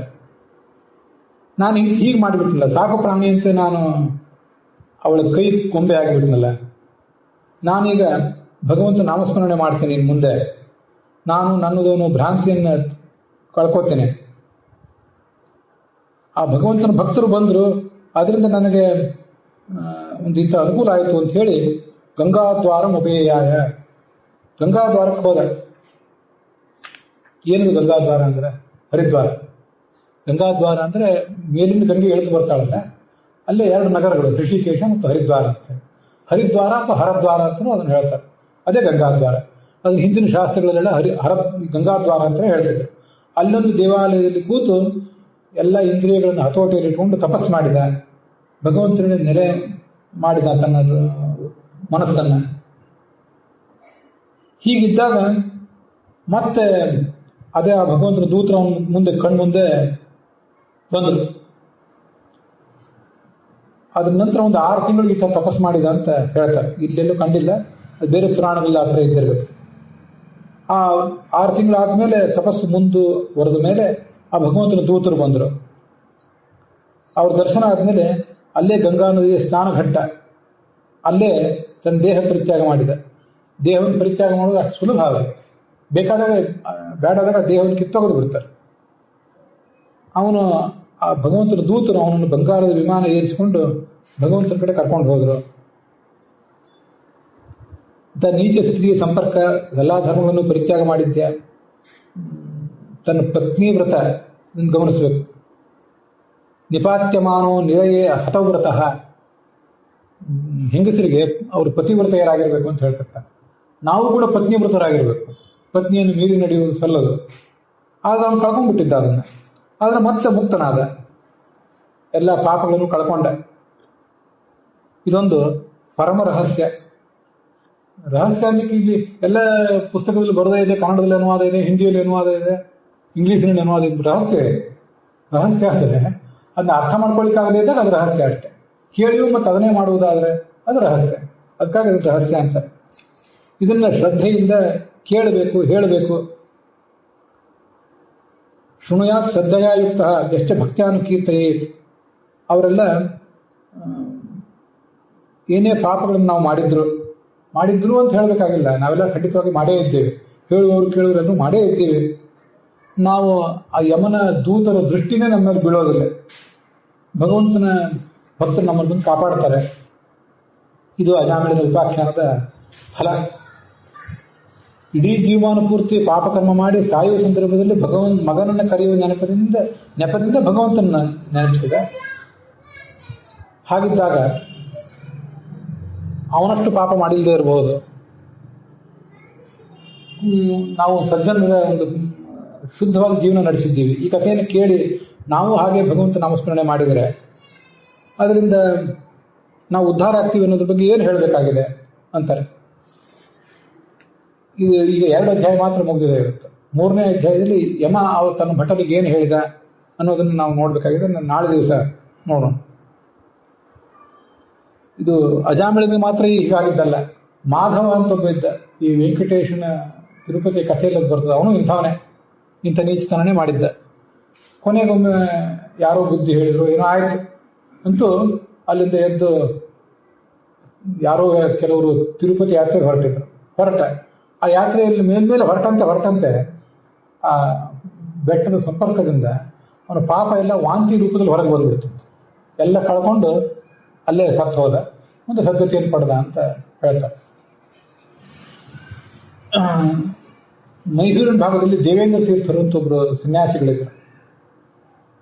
ಅವರನ್ನೊಬ್ರು ಯಾರೋ ಕೇಳಿದ್ರು ಒಂದ್ಸರಿ, ಅದೇನ್ರಿ ಮಾಧವ ಅನ್ನೋ ವ್ಯಕ್ತಿ ಇಷ್ಟೆಲ್ಲ ಪಾಪ ಮಾಡಿ ತಿರುಪತಿಗೆ ಹೋದ, ಅದ್ರ ಪಾಪಗಳೆಲ್ಲ ವಾಂತಿ ರೂಪದಲ್ಲಿ ಹೊರಗೆ ಬಂತು. ಸರಿ, ನಾವು ಮತ್ತೆ ಎಷ್ಟೋ ಸರಿ ಬೆಟ್ಟ ಹತ್ತೇ ಇದ್ದಿದ್ದೀವಲ್ಲ, ನಮ್ದೇನು ಪಾಪ ಏನು ಆ ಥರ ವಾಂತಿ ರೂಪದಲ್ಲಿ ಹೊರಗೆ ಬಂದಿಲ್ವಲ್ಲ, ಇದೇನು ಕಥೆ ಏನಿದು? ಅದಕ್ಕೆ ಅವ್ರು ಹೇಳಿದ್ರು, ನೋಡ್ರಿ, ನಿಮ್ಮ ಮನೆಯ ಬಚ್ಚಲ ಏನಾದ್ರು ಕಟ್ಟಿಕೊಂಡಿದ್ರೆ, ಅಲ್ಲಿ ನೀರು ಹೋಲಿದ ಜಾಗ ಇರ್ತದೆ, ಕಟ್ಕೊಂಡಿದ್ರೆ ಒಂದು ಸಣ್ಣ ಕಟ್ಟಿಗೆ ತಗೊಂಡು ಅದನ್ನು ತೀವಿದ್ರೆ ಅದು ಹೊರಟೋಗ್ತದೆ. ಸಮುದ್ರದ ನೀರಿಗೆ ನೀವು ಎಲ್ಲಿ ತೀವಿದ್ರೆ ಸಮುದ್ರದ ನೀರು ಹೋಗುವುದೆಲ್ಲಿಂದ? ಆ ಮಾಧವ ಅನ್ನೋ ಒಂದು ಅಜಾಮಿಳಂದು ಬಚ್ಚಲ ಮೋರಿಯಷ್ಟೇ ಪಾಪ. ಅದು ನಮ್ಮ ದೃಷ್ಟಿಗೆ ದೊಡ್ಡದಾಗಿ ಕಾಣಿಸ್ತಾವ. ಅದಕ್ಕೊಂದು ನೆಪ ಸಾಕಾಯ್ತು. ಒಂದು ಕಟ್ಟಿಗೆ ತಗೊಂಡು ತೀವಿದ್ರೆ ಸಾಕು, ನೀರು ಹೊರಟೋಯ್ತು. ಸಮುದ್ರದಷ್ಟು ಪಾಪ ಮಾಡಿದ್ದೀವಿ ನಾವು. ನಮಗೆ ತಿವಿಯುವುದೆಲ್ಲಿ, ಚುಚ್ಚುವುದೆಲ್ಲಿ, ಕೆರೆಯುವುದೆಲ್ಲಿ? ಇದು ಹೋಗುವುದಾದ್ರೆ ಎಂಥ ಬರಗಾಲದ ಬಿಸಿಲಾದರೂ ಬಂದು ಸಮುದ್ರದ ನೀರಾದರೂ ಕರಗೋದು ಯಾವಾಗ? ನದಿ ನೀರು ಕರಗಿತ್ತು, ಆವಿಯಾಗಿ ಹೋದಿತ್ತು. ಸಮುದ್ರದ ನೀರು ಆವಿ ಆಗೋದು ಯಾವಾಗ? ನಿಮ್ದೆಲ್ಲ ಇನ್ನೂ ವಿಳಂಬ ಇದೆ, ತಡ್ಕೊಳ್ರಿ ಅಂತ ಸ್ವಾಮಿಗಳು ಹೇಳಿದ್ರಂತ. ಇದು ನಮ್ದೆಲ್ಲ. ನಾವು ಬದಲಿಗೂ ಹೋಗಿದ್ದೀವಿ, ಕೇದಾರಕ್ಕೂ ಹೋಗಿದ್ದೀವಿ, ಕೈಲಾಸಕ್ಕೂ ಕ್ಷೇತ್ರ. ಈ ಕಡೆ ಕ್ಷೇತ್ರ ಯಾವುದು? ಈಶ್ವರನ ಕ್ಷೇತ್ರ ಅಲ್ಲ, ಈ ಕಡೆ ಶ್ರೀಶೈಲ. ಎಲ್ಲ ಕಡೆ ನಾವು ಹೋಗಿದ್ದೇವೆ, ತಿರುಪತಿಗೂ ಹೋಗಿದ್ದೇವೆ. ನಮ್ಮ ಪಾಪ ಏನೋ ಆ ಥರ ಹೋಗಿಲ್ವಲ್ಲ. ಯಾಕೆ ಹೋಗಿಲ್ಲ ಅಂದರೆ ಹೋಗಬೇಕಾದ ಪ್ರಮಾಣ ಬಹಳ ಇದೆ, ಅದಕ್ಕೆ ಇನ್ನೂ ಕಾಲ ಇದೆ ಅಂತ ಅದರ ತಾತ್ಪರ್ಯ. ಹಾಗೆ ಅದನ್ನು ತಿಳ್ಕೊಳ್ಳೋದು. ರಾಘವೇಂದ್ರ ಸ್ವಾಮಿಗಳ ಭಕ್ತರೊಬ್ಬರಿದ್ದರು, ಕೃಷ್ಣಾವಧೂತರು ಅಂತ. 3ನೇ ಅಧ್ಯಾಯ ನಾಳೆ ಹೇಳ್ತಾರೆ. ಆ ಕೃಷ್ಣಾವಧೂತರು ಅಂತ ರಾಘವೇಂದ್ರ ಸ್ವಾಮಿಗಳ ಕಾಲದವರು ಅಥವಾ ಅವ್ರ ನಂತರದವರು. ಅವರು ಹೀಗೆ ಇಂಥದೇ ಕಥೆ ಅದೊಂದು. ಒಳ್ಳೆ ವಿದ್ವಾಂಸ ಎಲ್ಲ ಸರಿ. ಒಂದ್ಸರಿ ಎಲ್ಲ ಬಿಟ್ಟು ಕೇರಳಕ್ಕೆ ಹೋಗಿಬಿಟ್ರು. ಕೇರಳಕ್ಕೆ ಹೋಗಿ ವಾಮಾಚಾರ, ಕೇರಳದಲ್ಲಿ ಜ್ಯೋತಿಷ ವಾಮಾಚಾರ ಎಲ್ಲನೂ ಇದೆ, ಕೆಟ್ಟದ್ದು ಒಳ್ಳೆಯದು ಎಲ್ಲ ಕಡೆನೂ ಇರ್ತದೆ. ಹಾಗೆ ಬಂಗಾಳದಲ್ಲೂ ಇದೆ ಅಂತೆ. ಕೆಲವರೆಲ್ಲ ಹೆಚ್ಚಿನ ಶಾಸ್ತ್ರವನ್ನು ಓದಬೇಕು ಅಂತ ಕಾಶಿಗೆ ಹೋಗ್ತಿದ್ರು. ಹಿಂದಿನ ವ್ಯಾಕರಣ, ತರ್ಕ, ವೇದಾಂತ ಓದಬೇಕು. ಎಲ್ಲಿ ಓದಿ ಬಂದಿದ್ದೀರಿ ಅಂದರೆ ಕಾಶಿಯಲ್ಲಿ ಓದಿ ಬಂದಿದ್ದೀವಿ ಅಂತ. ಇನ್ನು ಕೆಲವರು ಯಾರು ಬಂಗಾಳಕ್ಕೆ ಹೋಗಿ ವಾಮಾಚಾರ, ಮಾಟ ಮಂತ್ರ ಕಲಿತು ಬಂದವರು ಇದ್ರು. ಕೇರಳಕ್ಕೆ ಹೋಗಿ ಬಂದವರು ಕೆಲವರು ಇದ್ರು. ಇವ್ರು ಕೇರಳಕ್ಕೆ ಹೋಗಿ ಆ ವಾಮಾಚಾರ, ಮಾಟ ಮಂತ್ರ ಎಲ್ಲ ಕಲಿತು ಮತ್ತೆ ಯಾರ್ದೋ ದುಷ್ಟ ಸಹವಾಸ ಮಾಡಿ ಇಂಥ ನೀಚ ಜೀವನ ಸಾಗಿಸ್ಕೊಂಡಿದ್ದರು. ಒಮ್ಮೆ ರಾಘವೇಂದ್ರ ಸ್ವಾಮಿಗಳವರ ಕನಸಿನಲ್ಲಿ ಬಂದು, ನಾವು ನೀವು ಎಲ್ಲ ಒಟ್ಟಿಗೆ ಸಾಧನೆ ಮಾಡಿ ಮುಂದೆ ಹೋಗಬೇಕಾದವರು, ನೀವು ಏನು ನಡೆಸಿದ್ದೀರಿ ಇದನ್ನು? ಎಷ್ಟೋ ವರ್ಷ ಆದಮೇಲೆ ರಾಘವೇಂದ್ರ ಸ್ವಾಮಿಗಳು ಮೊದಲೇ ಸರಿ ಕೇಳಲಿಲ್ಲ. ಎಷ್ಟೋ ವರ್ಷ ಆದಮೇಲೆ ಏನು ನಡೆಸಿದ್ದೀರಿ ಇದನ್ನ? ನೀವು ಮಾಡ್ತಿರೋದು ಬಗ್ಗೆ ನಿಮ್ಗೆ ಏನಾದರೂ ಅರಿವಿದೆಯಾ ಅಂತ ಕನಸಿನಲ್ಲಿ ಬಂದು ಅವ್ರನ್ನ ಬಡಿದೆಬ್ಸಿದ್ರು. ಆವಾಗ ಅವ್ರು ಅದನ್ನೆಲ್ಲ ಬಿಟ್ಟು ಪಶ್ಚಾತ್ತಾಪ ಮಾಡಿಕೊಂಡು ಮುಂದೆ ರಾಘವೇಂದ್ರ ತಂತ್ರ ಅಂತ ಒಂದು ಗ್ರಂಥ ಬರೆದರು ಅಂತ ಹೀಗೆಲ್ಲ ನಾವು ಅದನ್ನು ಕೇಳ್ತೇವೆ. ಶಾಸ್ತ್ರದಲ್ಲಿ ಮಾತು ಹೇಳ್ತಾರೆ, ನಿಮಿತ್ತೀಕೃತ್ಯ ಕಂಚನ ಅಂತ ಶಾಸ್ತ್ರದಲ್ಲಿ ಇದನ್ನು ಹೇಳ್ತಿರ್ತಾರೆ. ನೀವು ಬಿದ್ದಾಗ ಹೇಳ್ತೀವೋ ಇಲ್ಲೋ ಅನ್ನೋ ಆಶಾಕಿರಣವೇ ಇಲ್ಲದೆ ಇದ್ದಾಗ ಭಗವಂತ ಯಾರನ್ನೋ ನಿಮಿತ್ತ ಮಾಡಿಕೊಂಡು ನಿಮ್ಮನ್ನ ಮೇಲೆಬ್ಬಿಸ್ತಾನೆ. ಯಾರೋ ಒಬ್ಬರನ್ನು, ಅವನೊಬ್ಬ ಗುರು ಇರ್ಬೋದು, ಅವನೊಬ್ಬ ಜ್ಯೋತಿಷಿ ಇರ್ಬೋದು, ಅವನೊಬ್ಬ ಪುರೋಹಿತ ಇರ್ಬೋದು, ಅಥವಾ ಯಾರೋ ಊರ ಹಿರಿಯ ಏನೂ ಇರ್ಬೋದು. ಕೆಲವು ಸರಿ ಇಂಥ ಅನುಭವಗಳು ಎಲ್ಲರಿಗೂ ಅವರವರಿಗೂ ಆಗಿರ್ತವೆ. ಒಬ್ಬ ಯಾರೋ ಹಿಂಗೆ ಬಂದು ಹೇಳಿದ, ಅವನು ಎಲ್ಲಿ ಹೋದ ಅಂತ ಹುಡುಕಿದ್ವಿ, ಸಿಗಲೇ ಇಲ್ಲ. ಅವನು ಎಲ್ಲಿ ಹೋದ್ನೂ ಗೊತ್ತಿಲ್ಲ. ಅನೇಕರ ಜೀವಮಾನದಲ್ಲಿ ಈ ಥರ ನಿಮ್ಮ ಜೀವಮಾನದಲ್ಲಿ ಆಗಿರ್ಬೋದು, ಹಿಂದೆ ಆಗಿದ್ದನ್ನೆಲ್ಲೋ ನಾವು ಕೇಳ್ತಿರ್ತೇವೆ. ನಮ್ಮನ್ನು ಎತ್ತಬೇಕು ಅಂತ ಭಗವಂತನಿಗೆ ಅನಿಸಿದರೆ ತಾನೇ ನೇರವಾಗಿ ಕೈ ಕೊಡ್ತಾನೆ ಅಂತಿಲ್ಲ. ಯಾಕಂದ್ರೆ ಭಗವಂತನ ಕೈಯನ್ನೇ ನೇರವಾಗಿ ಹಿಡಿಯೋ ಶಕ್ತಿ ನಮ್ಗಿರೋದಿಲ್ಲ. ಆ ಎತ್ತರಕ್ಕೆ ನಮಗೆ ಹೋಲಿಕ್ಕಾಗೋದಿಲ್ಲ. ಆವಾಗ ಭಗವಂತ ಇನ್ಯಾರನ್ನೋ ಒಬ್ಬರನ್ನು ಕಳಿಸ್ತಾನೆ, ಒಬ್ಬನ್ಯಾರನ್ನೋ ನಿಮಿತ್ತವನ್ನಾಗಿ ಮಾಡಿಕೊಂಡು ಅವನನ್ನು ಆ ತಪ್ಪಿನಿಂದ ಕಾಪಾಡ್ತಾನೆ ಅಂತ ನಾವು ಅದನ್ನೆಲ್ಲ ನೋಡಬೇಕು. 3ನೇ ಅಧ್ಯಾಯದಲ್ಲಿ ಯಮ ತನ್ನ ಭಕ್ತರ ತನ್ನ ದೂತರ ಮಾತನ್ನು ಕೇಳಿ ಏನು ಮಾತಾಡಿದ ಅಂತ ಅನ್ನೋದನ್ನು ನೋಡೋಣ. ಹಾಗೆ ಈ ಶೀಲದ ಮಹತ್ವ ಇತ್ಯಾದಿಗಳ ಕುರಿತು ಕೂಡ ನಾಳೆ ದಿವಸ ಮತ್ತಷ್ಟು ಶ್ರವಣ ಮಾಡೋಣ. ಅಲ್ಲಿಗೆ ಇವತ್ತಿನ ಈ ಭಾಗ ಸಮಾಪ್ತ ಆಗಿದೆ. ಹುಸಿಯ ನಾಡಿ ಹೊಟ್ಟೆ ಹೊರವೆ, ವಿಷಯದಲ್ಲಿ ರಸಿಕನೆಂದು ಹುಸಿಗೆ ಹಾಕಿದಿರೋ ಎನ್ನ ಶ್ರೀಕೇಶನೇ, ಈಶ ನಿನ್ನ ಚರಣ ಭಜನೆ ಆಸೆಯಿಂದ ಮಾಡುವೆ, ದೋಷರಾಶಿ ನಾಶ ಮಾಡು ಶ್ರೀಶಕೇಶವ. ಶ್ರೀಕೃಷ್ಣಾರ್ಪಣ ಮಸ್ತು.